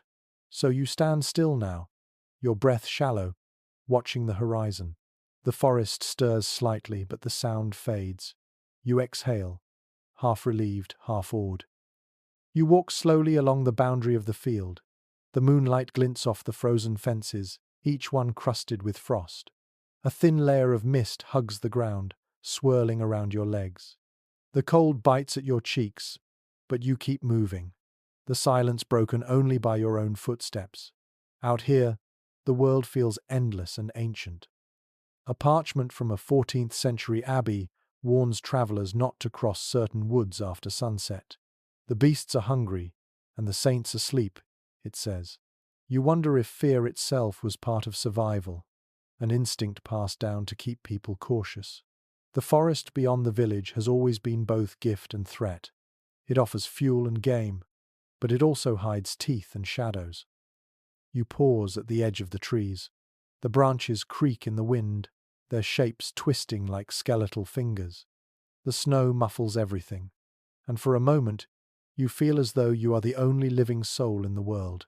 You step closer, the smell of pine and damp earth reaching your nose. Then another sound, a faint rustle, followed by the snap of a twig. You freeze. Your heart thuds once, heavy and loud. Then you see it, a flash of movement between the trunks, something grey and low. The shape glides soundlessly, then stops, watching. Two eyes catch the moonlight, glowing pale. The creature stands still, tail lowered, breath visible in small bursts. A wolf, lean and thin, ribs visible even from here. You hold your ground, neither running nor shouting. The moment stretches, brittle as ice. Old stories say that wolves can sense fear the way fire senses air. You force yourself to stay calm, though your fingers tremble. The animal blinks, sniffs the air once, then turns and melts into the dark. Only silence remains. You exhale slowly, your breath white against the black trees. The forest keeps its secrets. Later, as you walk back toward the village, you think of how the wolves are not the only things lurking beyond the light. People whisper about other shapes in the dark spirits of the frozen dead, or the night riders, said to roam on stormy nights. Some claim to have seen pale figures moving across the snow, their faces hidden, their feet leaving no prints. Whether real or imagined, such tales keep villagers near their fires after dusk. Modern scholars often discuss how fear of wilderness shaped medieval life. To live so close to the forest meant to live beside uncertainty. The line between myth and memory blurred easily. For every wolf, there were 10 ghost stories. For every missing sheep, a tale of curses or retribution. Yet these stories also gave meaning to what could not be controlled. They turned danger into narrative, chaos into lesson. You pass the last fence before the cottages. A light flickers faintly through the window of your home, golden against the snow. The sight steadies you. Behind those walls, warmth and safety wait. Still, you glance back at the forest one last time. The wind moves through it like a sigh, rustling branches that seem to whisper. You cannot tell if it is farewell or warning. Inside, you close the door and bar it. The fire crackles softly, and the scent of smoke feels comforting again. You sit near the flames, hands outstretched, trying to shake the cold from your skin. Your heartbeat slows, though your ears still ring with the memory of that low, distant howl. An entry from a Scandinavian chronicle mentions villagers gathering each night to pray for protection against wolves. The priest would sprinkle salt in a circle and light candles in every window. You picture that same ritual here, the flickering lights of a dozen homes shining like stars in the dark. Perhaps it is not just to keep the wolves away, but to remind one another that no one faces the night alone. You close your eyes and listen.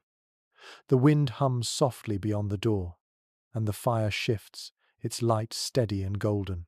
Somewhere deep in the woods, another howl rises, faint and mournful, but you feel no fear now. The sound is simply part of winter, as old and necessary as the cold itself. You let it fade into the night and breathe again, grateful for the walls that hold you and the flame that still burns. Morning breaks in a haze of white mist. The air tastes of smoke and salt, and the sound of creaking wheels cuts through the quiet. You open the door and see them at last. A line of merchants making their way along the frozen road. Their carts are piled high with barrels and bundles wrapped in cloth, each one coated in frost. The horses snort clouds of steam, hooves clattering against the hard ground.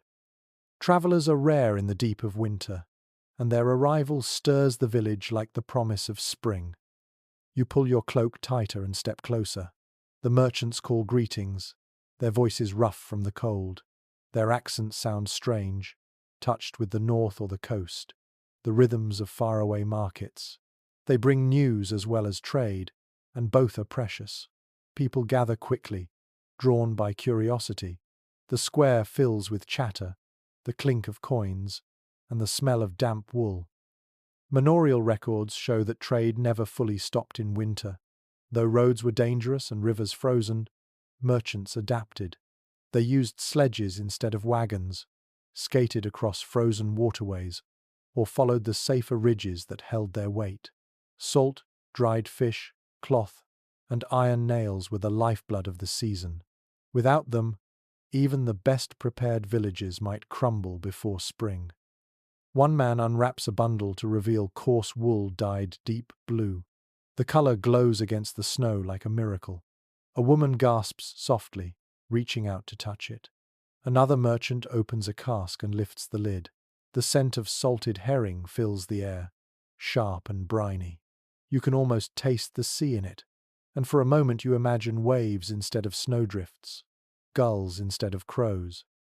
Curiously, in some towns, winter markets became celebrations rather than hardships. When rivers froze thick enough, people set up stalls directly on the ice. These frost fairs turned danger into delight. Candles flickered, music played, and goods from distant lands gleamed beneath the low winter Sunday. You think of that now, as the merchants spread their wares upon the packed snow, turning your quiet village into something almost festive. You wander among the carts, your breath visible in the air. There are barrels of salt, sacks of barley, a few pots of honey sealed with wax. One man sells leather gloves lined with fur. You slip a pair onto your stiff fingers and feel instant relief. He smiles knowingly and names his price. It is too much, of course, but you trade a small pouch of dried herbs instead. His eyes brighten at the scent. A fair bargain. An old document from the Hanseatic League mentions winter caravans that crossed half of Europe, bringing Baltic salt, English wool, and Mediterranean oil to inland towns. You marvel at that courage, men facing ice, wolves, and storms for the sake of trade. The roads were treacherous, the inns few. Yet their journeys connected worlds, linking one frozen village to another through shared need. You pause by a merchant who carries trinkets instead of necessities. Small mirrors, tin brooches, ribbons of foreign silk. They seem out of place here among the coarse fabrics and salted meat. Yet the villagers press close. Even in hardship, people crave beauty. A young girl holds a glass bead up to the light, and her eyes widen as it catches the Sunday. You feel that same spark inside you, a reminder that color still exists, that life is not only grey and white. Another merchant sells candles of beeswax, golden and smooth. The scent is soft and sweet, a whisper of summer. You buy one, not for light but for hope. The wax warms beneath your thumb, and you tuck it carefully into your cloak. You can almost hear the bees buzzing somewhere far away in memory. Scholars note that merchants were also messengers, carrying news faster than letters could travel. From them, villagers learned of wars, kings, famines, and miracles. Today's gossip is simpler. Someone heard that spring has already begun in the south, that a monastery near the coast is rebuilding after a storm, that a distant fair sold bread made from chestnuts. The stories move from mouth to mouth, warming the imagination like ale by the fire.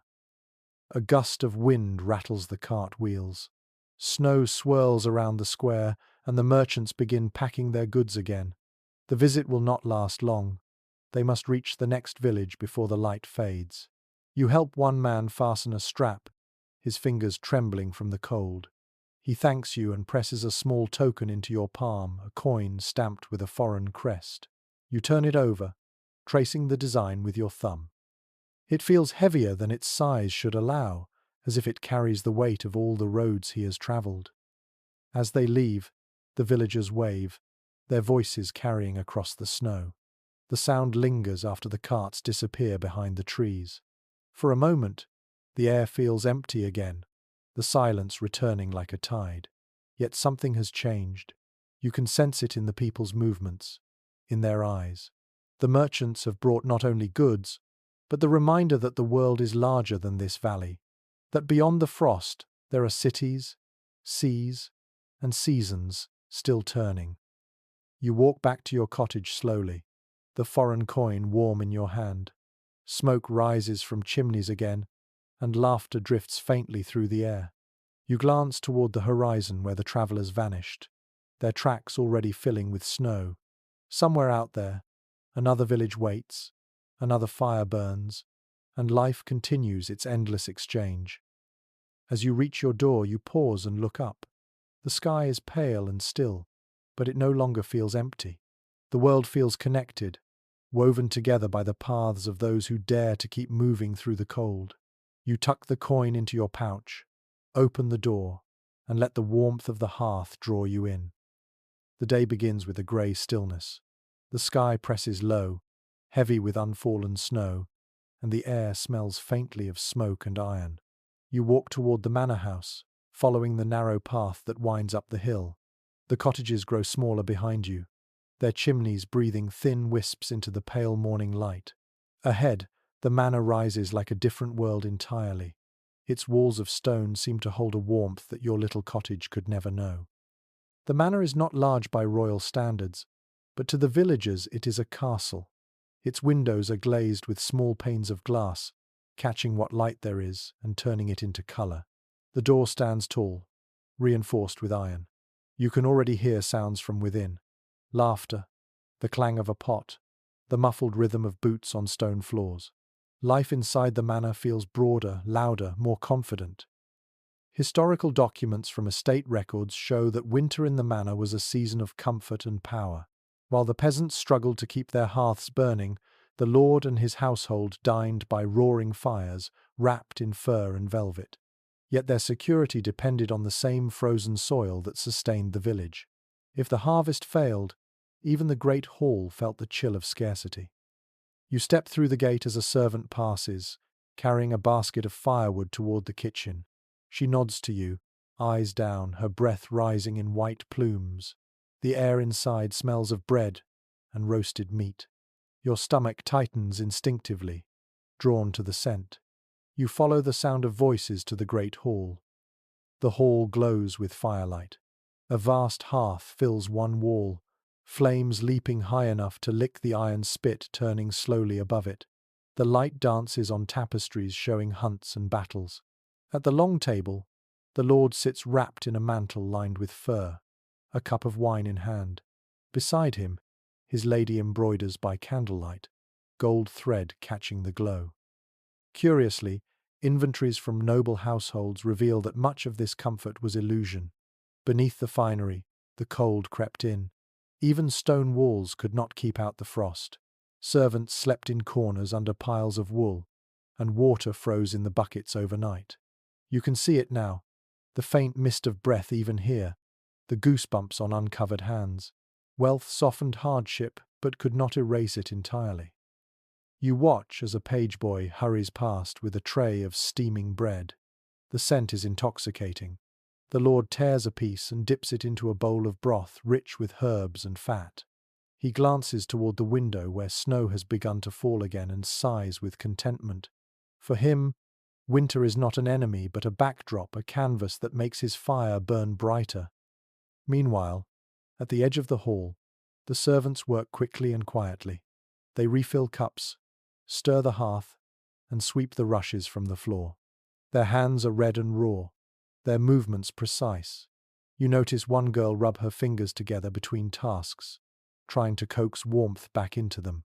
She catches your eye for a brief moment, smiles faintly, then looks away. You think about how many lives unfold here within the same walls, all bound by hierarchy, yet all breathing the same cold air. A manor roll from the 15th century notes the seasonal obligations of the villagers, delivering grain, mending fences, repairing roofs. These tasks continued through winter, owed to the lord in exchange for protection and the right to live on his land. Some called it duty, others survival. You wonder how often gratitude and resentment shared the same space. It is said that the lord's generosity was measured by the size of his winter feast. Once or twice a year, he invited the villagers to eat in the hall, sharing bread and ale to show goodwill. You imagine that gathering now, the peasants entering hesitantly, their faces flushed from the heat, eyes wide at the sight of candles and silver. For one evening, class dissolved into warmth and laughter, and by morning, the world returned to its careful order. Modern historians still discuss how dependent both manor and village were on each other. The lord's wealth meant little without the labor of the fields, and the villagers' survival depended on his protection. The system, unequal though it was, functioned like a great wheel, each spoke turning the next. In winter, that balance was most visible, one side in comfort, the other in endurance. You stand quietly at the edge of the hall, the heat from the fire brushing your face. A hound sleeps near the hearth, its ears twitching with each pop of the wood. The lady rises from her seat and crosses the room, her gown whispering across the floor. She glances toward you briefly before speaking to a servant, her voice calm, almost musical. Her skin glows in the firelight, though her eyes look tired, distant. Even here, you realize, warmth can feel lonely.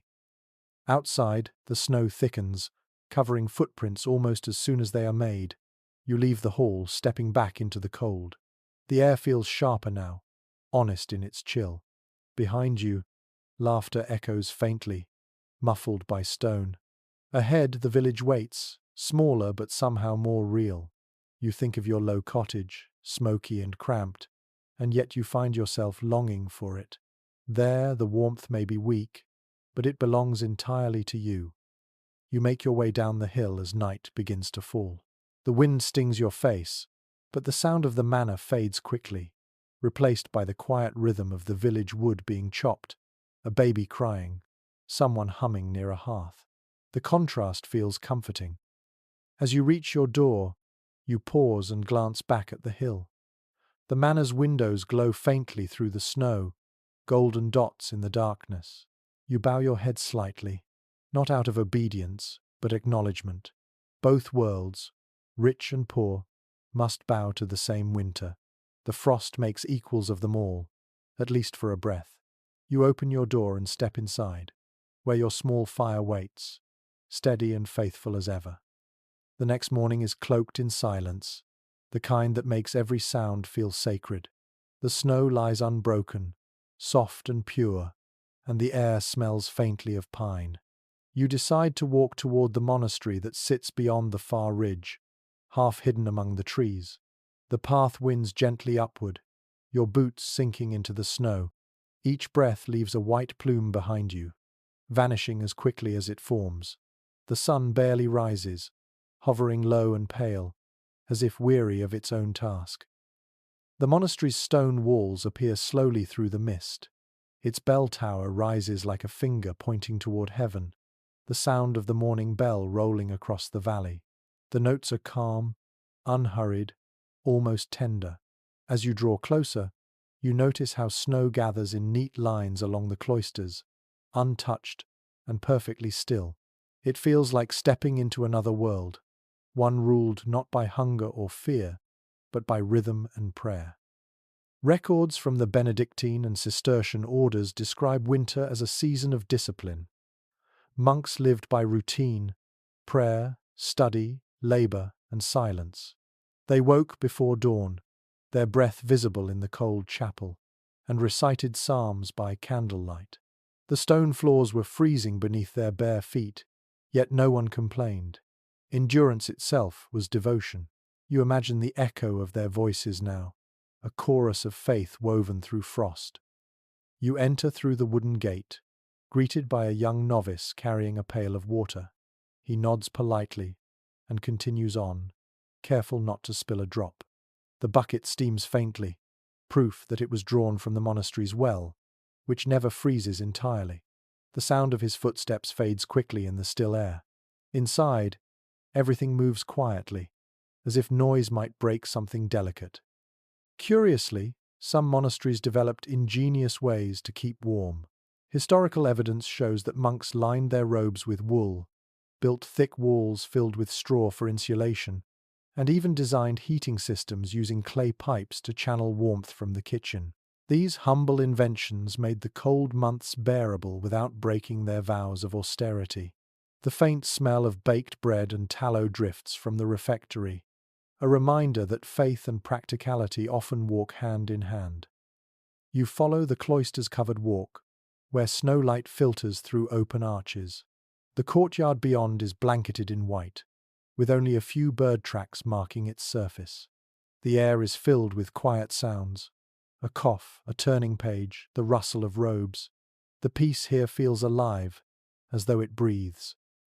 A senior monk passes, his face lined and serene. He greets you with a small bow before disappearing into the chapel. You pause to listen. Inside, voices rise in unison, chanting in Latin. The melody moves slowly, floating upward and lingering in the rafters. It is a sound both human and otherworldly, as if born from the very walls. You step closer, drawn by it, and realize how the chant replaces warmth. The music fills what the fire cannot reach. A curious entry from a 14th century chronicle mentions that monks believed singing kept the soul warm, even when the body froze. The rhythm of the psalms, steady and precise, mirrored the beating of the heart. You feel that truth now as you stand in the doorway, the chant washing over you. It is simple, repetitive, and deeply calming. After the service, the monks disperse silently. Some head toward the kitchen, others to the scriptorium where books are copied by hand. You follow the faint scent of ink and parchment to a small chamber lit by narrow windows. Inside, a few figures sit at wooden desks, their heads bent in concentration.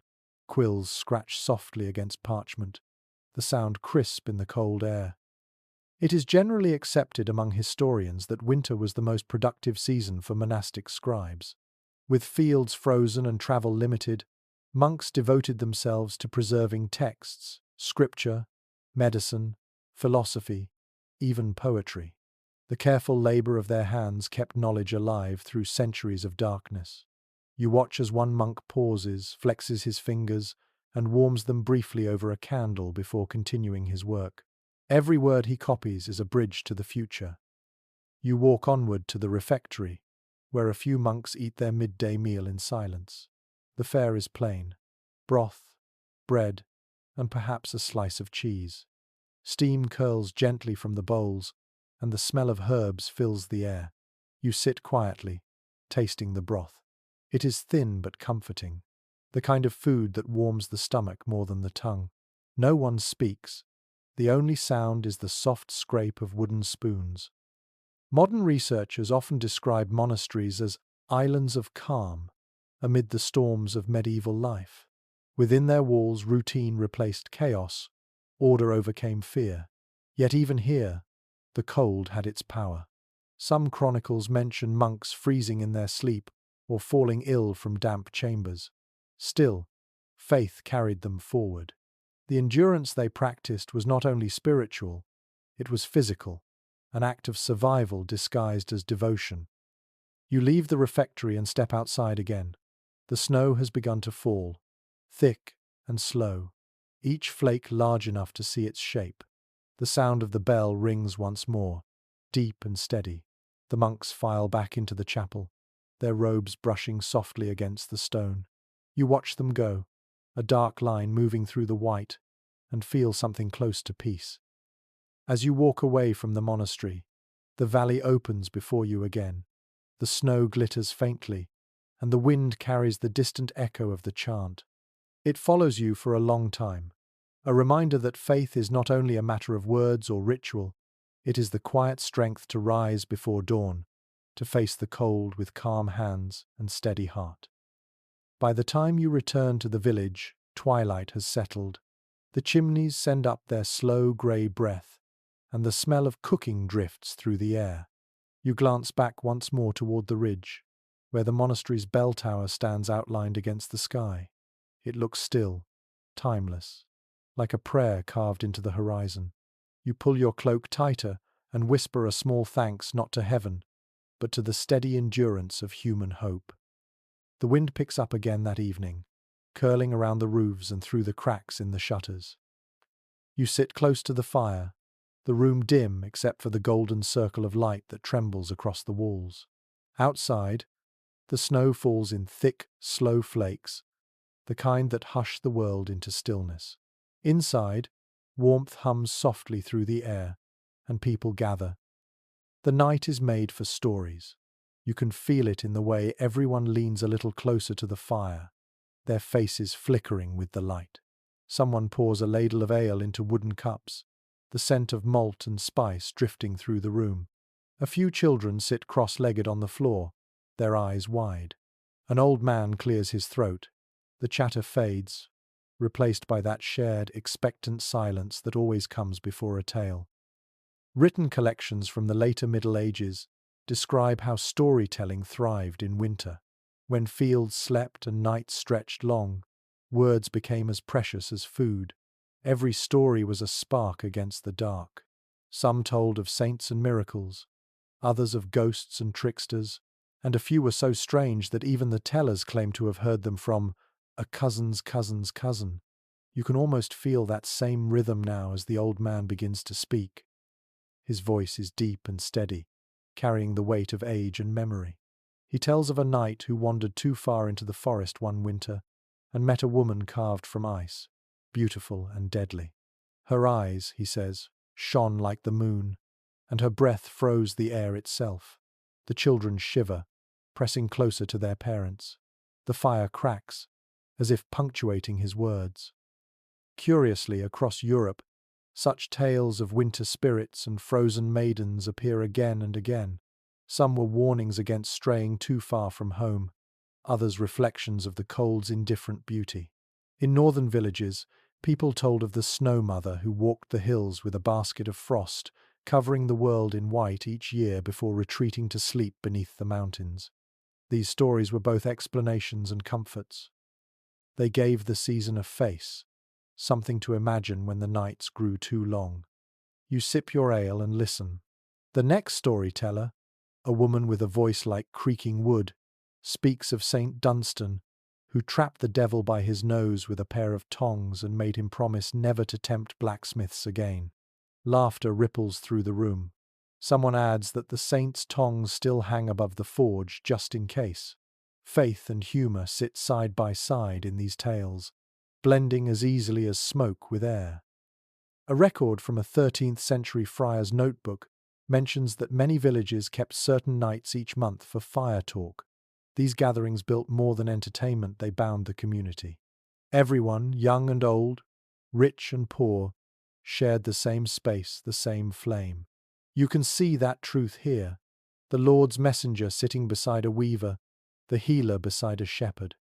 The glow of the fire erases the lines between them. The woman finishes her tale, and another begins, this time softer, slower. It is about a ghost that returns to warm itself at the hearth of its old home. The children inch closer to the flames, glancing at the dark corners of the room. You can feel the tension rise, delicious and uneasy. Outside, the wind moans faintly, as if joining the story itself. An odd detail found in parish writings suggests that such tales served a moral purpose. They warned against greed, pride, and the breaking of promises. Yet they also carried traces of older, pre-Christian beliefs. Spirits of the dead, forest guardians, talking animals. These figures lingered like forgotten gods, disguised in new clothes. The church frowned upon them, but even priests told ghost stories when the nights grew cold enough. The old man speaks again, his voice low now, almost a whisper. He tells of a candle that burns blue when spirits draw near, and every face in the room turns toward the fire. For a moment, the flame does flicker, oddly, a thin thread of blue winding through the orange. Someone laughs nervously, and the tension breaks. Laughter replaces fear once more.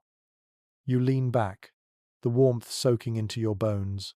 Around you faces glow with contentment. The room smells of wood smoke, ale, and wool. Each story adds another layer of warmth, a reminder that imagination can heat the spirit when fire alone is not enough.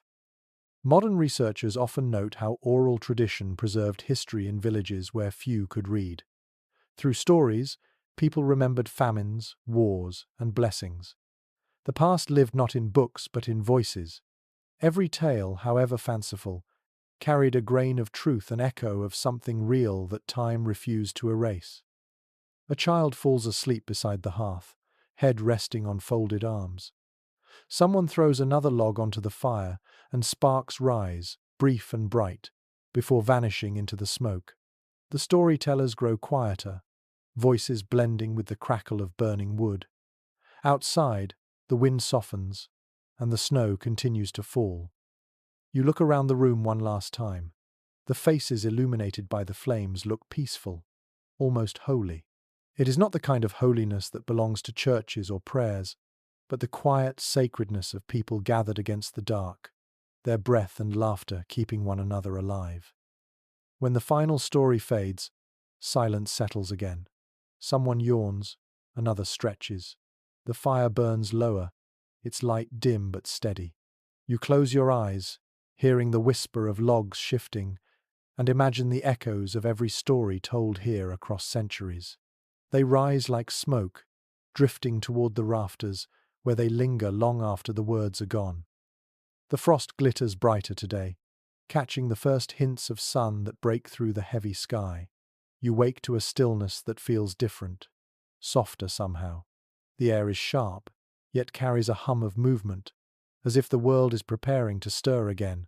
The snow crunches under your boots when you step outside, and far across the fields you see a thin line of people moving along the river. Something new is happening. You follow the path toward the riverbank, where the surface gleams like glass. The villagers are gathered there, talking and laughing in low voices. The river has frozen solid, smooth and wide, and for the first time this season, it is not an obstacle, but a road.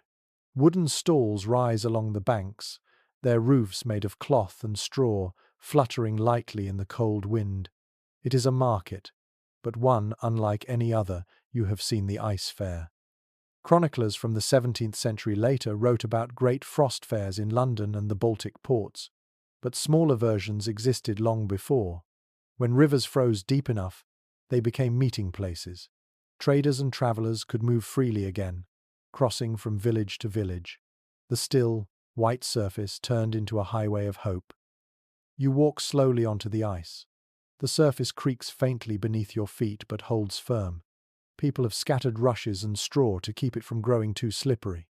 The sound of voices fills the air, bartering, greeting, laughing.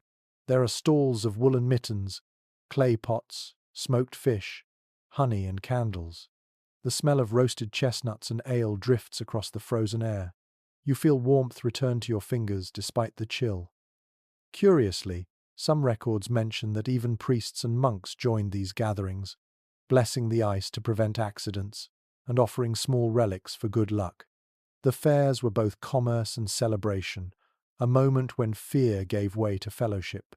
Children chased one another across the smooth surface, sliding until their laughter echoed over the valley. You stop at a stall selling ribbons dyed in faded colors. The woman behind it smiles, her breath clouding the air. You ask where she found such bright dye in winter, and she tells you of traders from the south who pass through once each season, bringing color to the white world. You buy a length of blue cloth, wrapping it around your wrist, a small rebellion against the monotony of frost. In the center of the frozen fair, a group of musicians plays pipes and drums. Their rhythm carries far across the ice, a bright sound against the endless grey sky. Couples dance carefully, boots sliding, hands clasped. Even those who do not dance sway with the melody, nodding in time. The music feels ancient, a heartbeat pulsing through the season. Evidence from town records shows that frozen trade routes linked not only villages but whole regions. Sledges carried salt and wool across rivers that were impassable in summer. For a few weeks each year, isolation broke apart. People exchanged goods, gossip, and promises before the thaw returned and cut them off once more. You realize now how precious this brief connection must have felt, as fleeting as it was beautiful. You stand near a stall where a merchant sells carved wooden charms, small animals, hearts, and crosses. He tells you they bring luck in travel or protect against frostbite. You choose one, shaped like a tiny bird, its wings outstretched, and slip it into your pocket. The merchant smiles and says, "For warmth in the wind." His accent marks him as a traveler from far away, perhaps the north coast or beyond. Modern scholars often describe these ice fairs as symbols of resilience. Nature might freeze the rivers, but humans turned them into roads and marketplaces. The very thing that once isolated them became their meeting ground. You can see that spirit in every face here, people who refuse to let the season silence them. As afternoon fades, the light softens into gold, the stalls begin to close, and the crowd drifts back toward the village. The musicians pack their instruments, their laughter rising through the cold. The river returns to silence, though faint footprints and straw trails mark where life pulsed only moments before. You linger for a while, looking across the frozen expanse, now glowing faintly in the setting sunday. A curious entry in a merchant's diary tells of a fair where lovers met on the ice and exchanged vows before the spring thaw. He wrote that when the river melted, it carried their wishes downstream to the sea. You smile at the image, imagining promises floating beneath the ice, carried by unseen current. The first stars appear as you make your way home.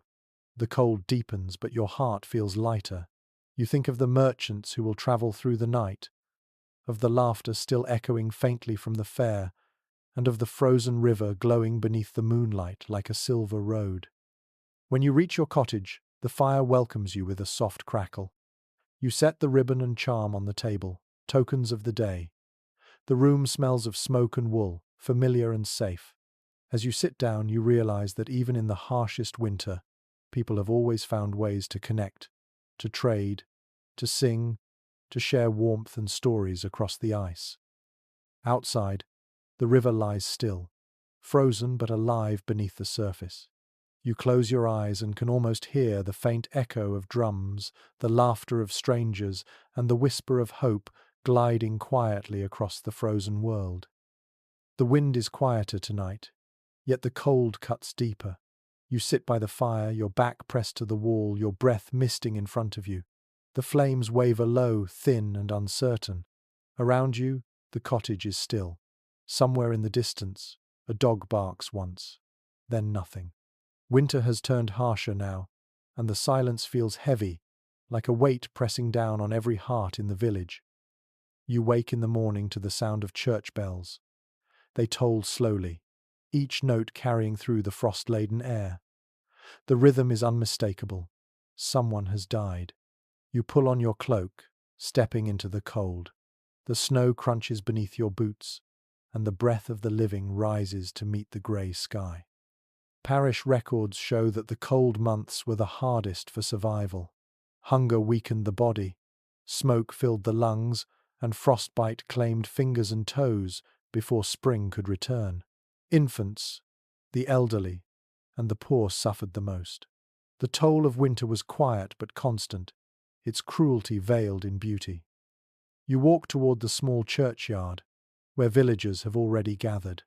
The air smells of tallow candles and damp wool.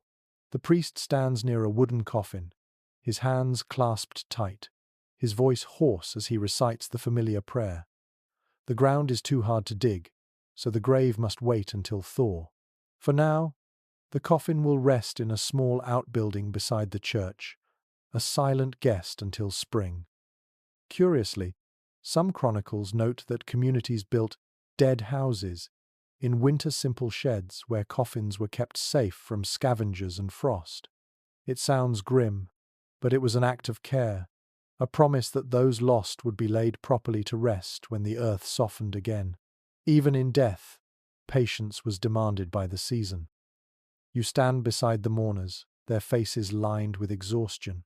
The wind moves through their hair like cold fingers. No one weeps loudly. Grief here is quiet, restrained. Life leaves little room for long sorrow. The living must return to their chores, must feed the animals, must keep the fires burning. Grief is folded neatly beside the day's labor. After the prayer, people exchange brief words of comfort. Someone presses a small loaf of bread into the widow's hands. Another promises to check her roof before the next storm. It is kindness without ceremony, the kind that has kept the village alive for generations. You help carry the coffin to the storage house.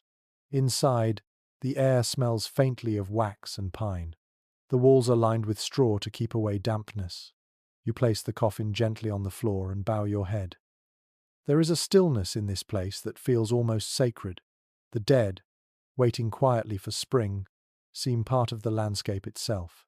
In a strange way, their rest feels peaceful, as though the season holds them in a frozen embrace. A curious note from a monastic text describes how some believed winter deaths were merciful, as the soul passed through the whiteness straight to heaven. Others thought dying in frost meant the spirit wandered until thaw. Both ideas reveal the same truth. No one wanted to think that the cold could have the final say. You return home through the quiet village. Smoke rises thinly from chimneys. The snow underfoot has turned to a mixture of ice and slush, crunching and sighing beneath your steps. You see a child pulling a sled, a man splitting wood, a woman shaking a rug in the doorway. Life, fragile but relentless, continues its rhythm.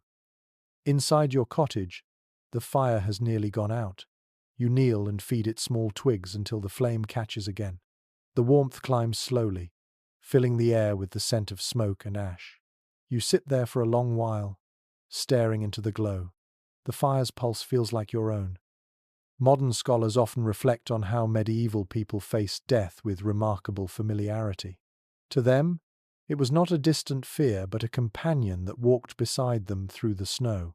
Survival taught acceptance. They mourned, prayed, and moved on because they had to. The rhythm of life demanded it, just as the earth demanded rest before rebirth. As the afternoon fades, a thin fog drifts through the village. You hear footsteps outside, then a knock. It is your neighbor, carrying a pot of broth. He sets it by the fire, mutters a quiet blessing, and leaves. You lift the lid, and the smell of onions and herbs fills the room. The simple gesture touches something deep inside you. In times of loss, nourishment is its own kind of prayer. You eat slowly, watching the snow fall outside. The flakes move gently, almost tenderly, as if trying to cover the sorrow of the day.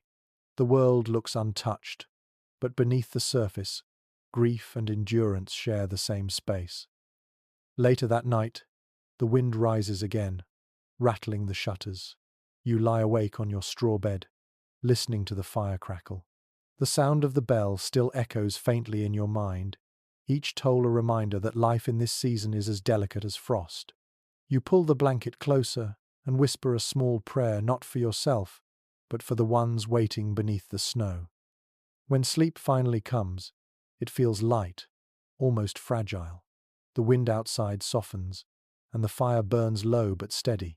You dream of thawing fields, of green shoots breaking through the white. The dream feels so real that when you wake, your heart aches with hope. For every death, spring still waits, patient and sure. The wind has softened, and for the first time in months you hear water moving. It is faint, like a whisper beneath the earth, but it is there. You step outside and feel the air shift against your face. The snow no longer sparkles. It has begun to sag, melting into dark, wet patches of soil. A single drop falls from the eaves of your roof and lands on your hand. It is warm enough to melt. The thaw has begun. You walk toward the edge of the village, where the river lies under its thinning skin of ice. The sound of trickling water grows louder with every step. When you reach the bank, you see it at last, a thin crack running through the frozen surface, black water glimmering below. It feels like the world taking its first breath after a long sleep. Chronicles from the late Middle Ages described this time of year with reverence. People saw the thaw as both miracle and warning. The sudden rush of melting snow could flood fields and wash away bridges, yet it also promised life. The first days of mud were celebrated, even when they made travel miserable. To see brown earth again, after months of white, was to glimpse salvation. You kneel and touch the edge of the riverbank. The soil is soft, smelling faintly of rot and sweetness. Beneath the surface lies the future harvest, still sleeping.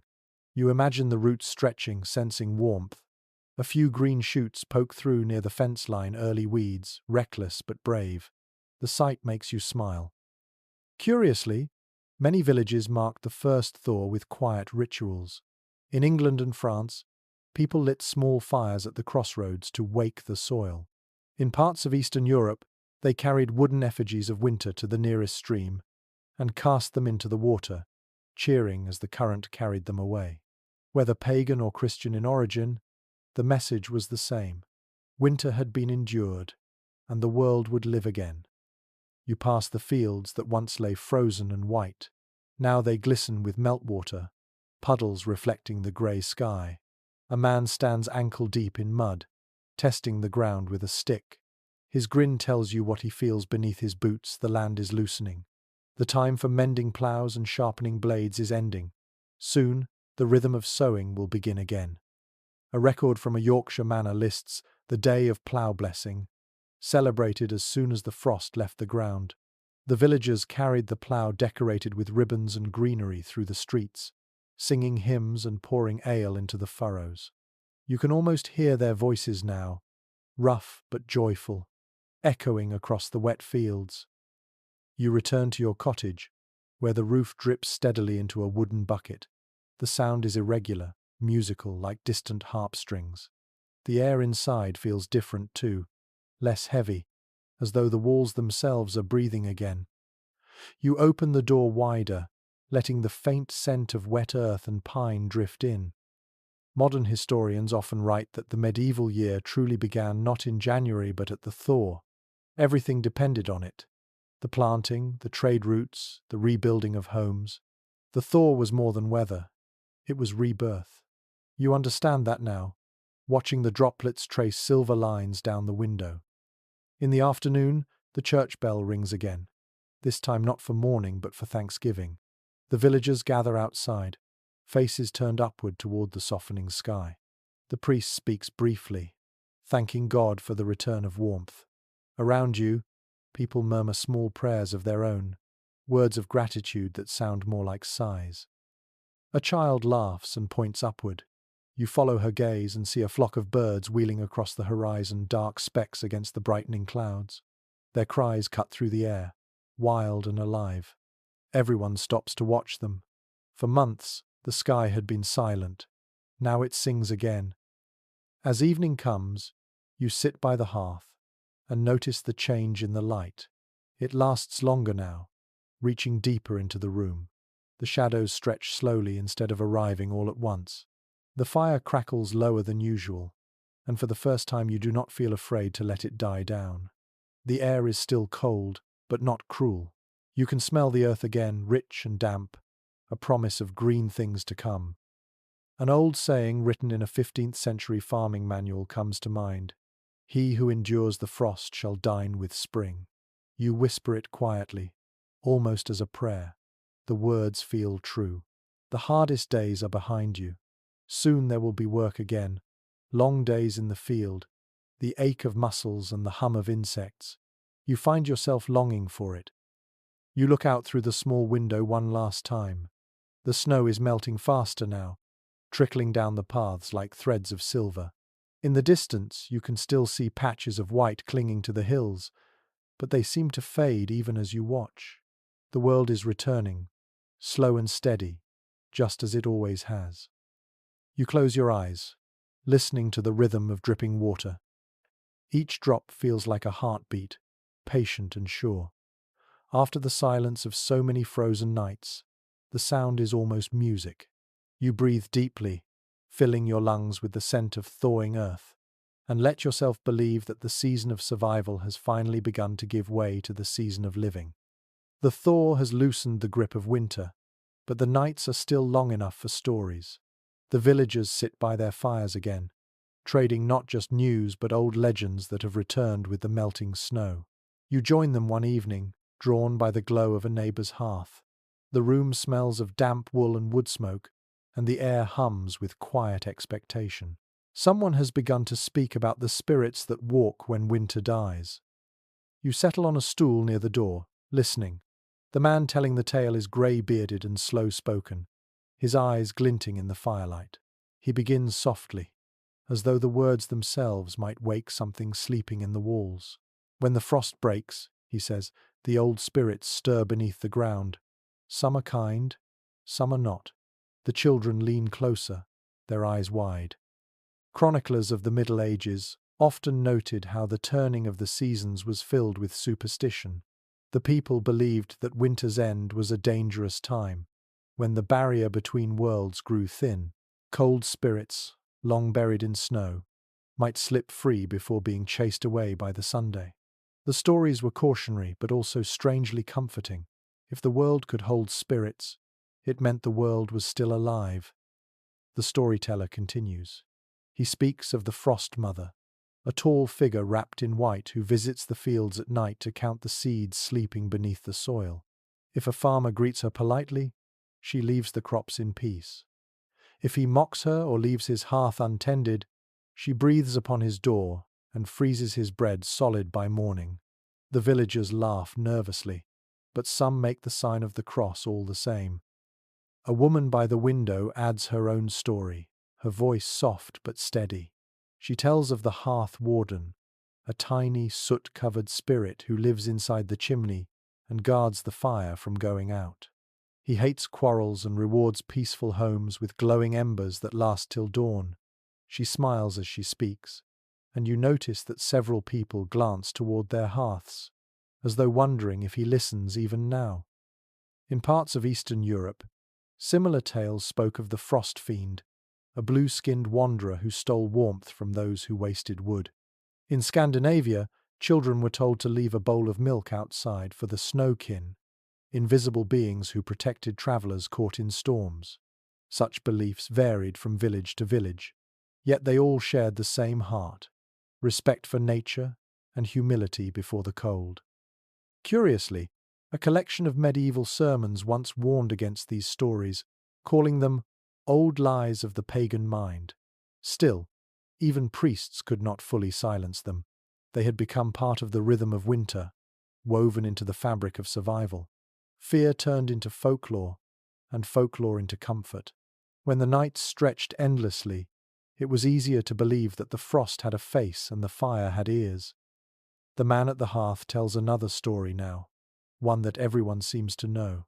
It is about a traveller who ignored the warnings and crossed the woods after dusk. He found himself followed by a woman whose footprints left no mark in the snow. She whispered promises of warmth and shelter, and though his heart raced, he followed her deeper into the forest. In the morning, the villagers found him asleep beneath an ice-crusted tree, unharmed but with his hair turned white. He met Winter herself, the old man says, his eyes fixed on the flames, and she let him live because he listened. A hush falls over the room. The only sound is the fire's soft crackle and the sigh of the wind against the shutters. For a moment, it feels as if the very air is holding its breath. Then someone coughs, a log shifts, and laughter breaks the spell. The tension melts into warmth again like snow under sunlight. Historians today often point out how such stories helped people make sense of the unpredictable. Without scientific understanding of weather, disease, or famine, tales of spirits gave shape to uncertainty. They offered both explanation and control. If you honored the frost mother, or left milk for the snowkin, perhaps the next storm would pass you by. You glance toward the fire and imagine the flicker of shapes within it, the silhouettes of all those unseen guardians the stories describe. Maybe they are real in their own way. After all, belief itself can be a kind of warmth, passed down like an ember from one generation to the next. Outside, the wind has quieted, and the snow glows faintly under the moon. The storyteller's voice fades, and people begin to rise, murmuring good nights. You step out into the cool air, the stars bright above you. The fields shimmer with frost, but the chill no longer feels hostile. Somewhere in the distance, you think you hear laughter carried on the wind, or perhaps it is only the creak of the trees. Modern scholars might call it imagination, yet as you walk home through the glittering quiet, it feels like something more a reminder that every season holds its own kind of mystery. The cold may retreat, but the stories remain, keeping company with those who still listen to the language of snow and fire. When you reach your cottage, you pause at the door and glance back once more. The village glows with tiny lights, each one a fire still burning. You whisper a simple good night to whatever spirits may wander and step inside. The hearth waits, warm and alive, and for a moment you think you hear the faintest sigh of approval from the chimney itself. The morning light creeps slowly through the clouds, pale and forgiving. You wake to the smell of wood smoke and the faint hum of distant bells. The snow has thinned into slush, and the ground beneath it is dark and soft. Winter is loosening its grip, yet its shadow still lingers. The villagers are gathering near the church again, this time not for mourning or fasting, but for something brighter, a celebration of survival. You step outside, pulling your cloak tight. The air is sharp, but no longer cruel. Along the path, people carry small bundles of greenery, holly and ivy, kept fresh from the deep freeze in root cellars. A few hold candles wrapped in cloth to keep the wind from snuffing them out. The smell of pine and wax mingles with the faint scent of thawing earth. Records from parish calendars show that this season was filled with overlapping traditions. Ancient midwinter rituals had once honored the returning sun with feasts and fire. Christianity reshaped them into holy days, blending the old with the new. The villagers might not know the theology behind each prayer, but they know the rhythm. Light must follow darkness, always. The priest stands near the church door, blessing the candles as people kneel before him. To bring light into every home, he says, dipping his hand in holy water. The droplets freeze almost as they fall, but no one seems to mind. You accept your candle, feeling its smooth surface, and tuck it inside your cloak. Its glow will join the others tonight when every hearth is rekindled in honor of renewal.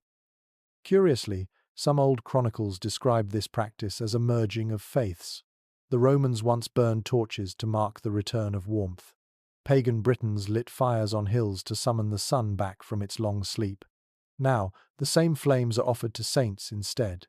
Belief changes names, but its shape remains the same. A circle of fire in a world of cold. You walk with the procession as it moves through the village. Bells ring softly, and voices rise in a low, steady hymn. The sound is haunting, beautiful, carrying over the wet fields and frozen roofs. The villagers stop at every house, lighting a candle in each window to chase away the last of the dark. Small flames shimmer through the mist like stars scattered upon the earth. An elderly woman beside you murmurs that this was once the time when winter spirits flee. You smile but say nothing. Whether it is faith or folklore, the act itself feels powerful. The night has ruled long enough, and now the people are taking it back with simple light. Inside your home, the air is cool and still. You set your blessed candle beside the hearth and touch it with a burning twig. The wick catches slowly, the flame thin and golden. Its glow fills the corners of the room, touching the walls as if waking them. For a moment, you feel something shift, not in the air, but inside yourself.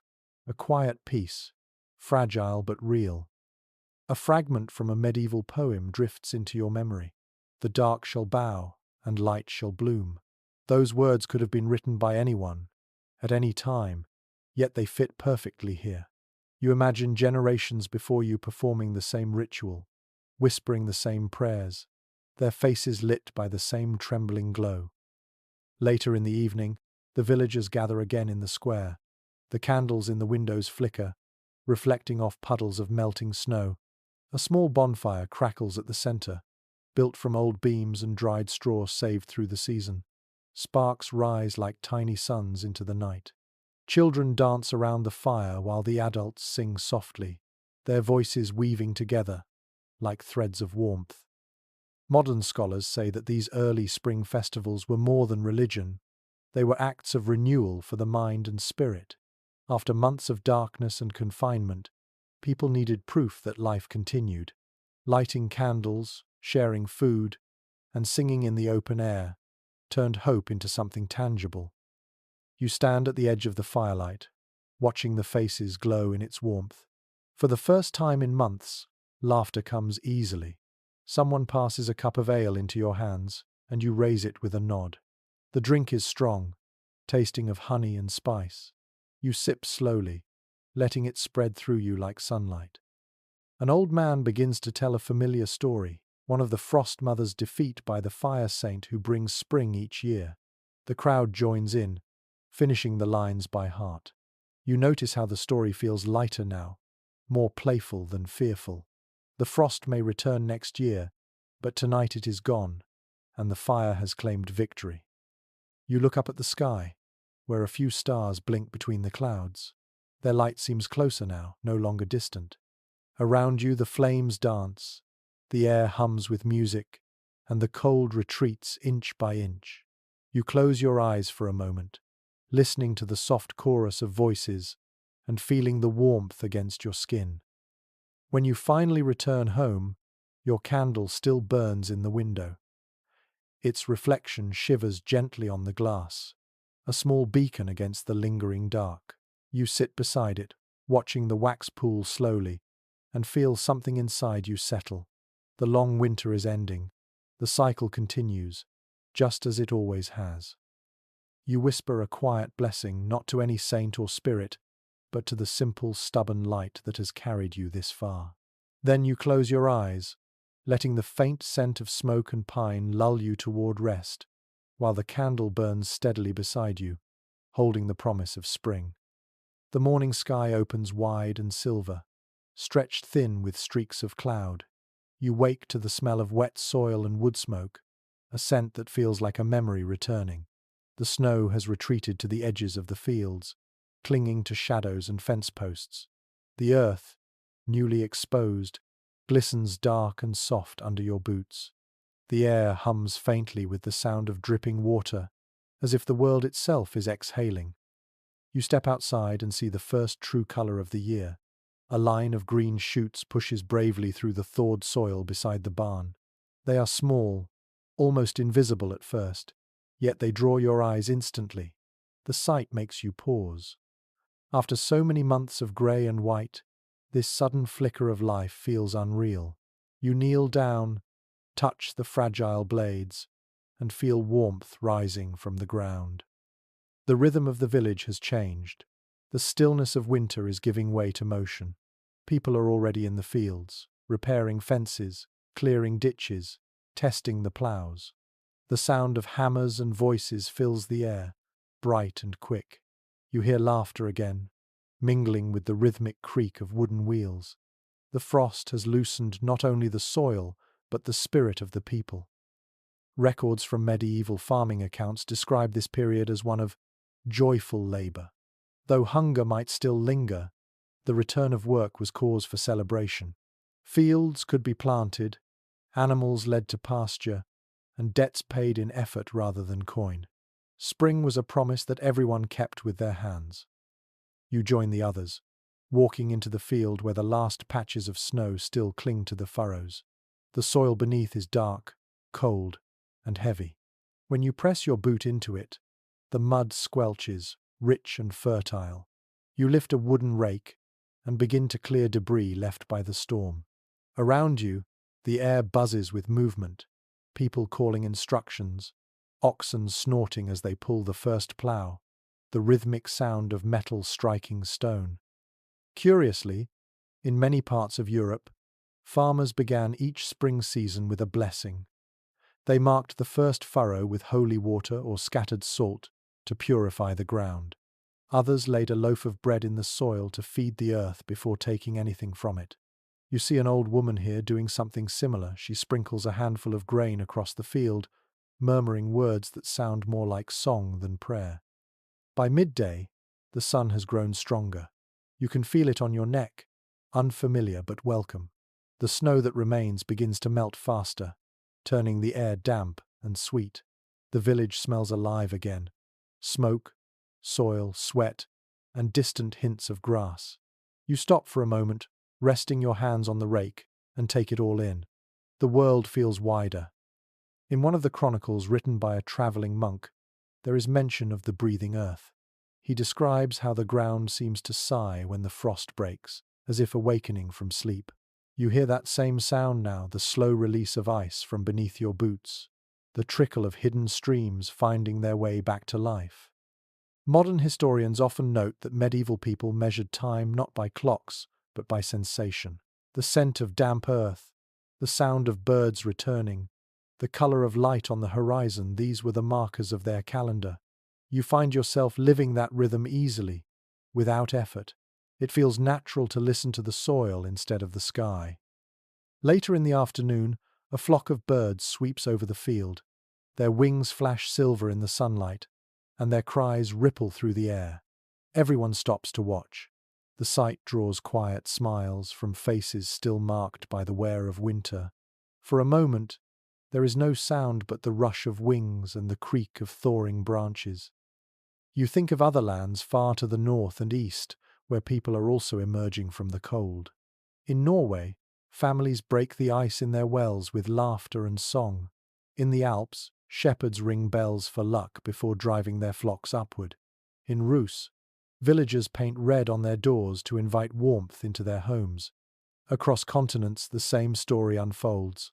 Life returns, cautious but steady. You remember the monastery's chant, the old man's stories, the healer's herbs, the children's laughter in the snow. All of it feels like a single thread now, weaving through every season. The same endurance that carried people through frost carries them now into the Sunday. You smile as you work, the mud clinging to your boots but no longer feeling like burden. It feels like home. As evening falls, the light turns golden, soft and forgiving. You lean against your spade, looking across the fields.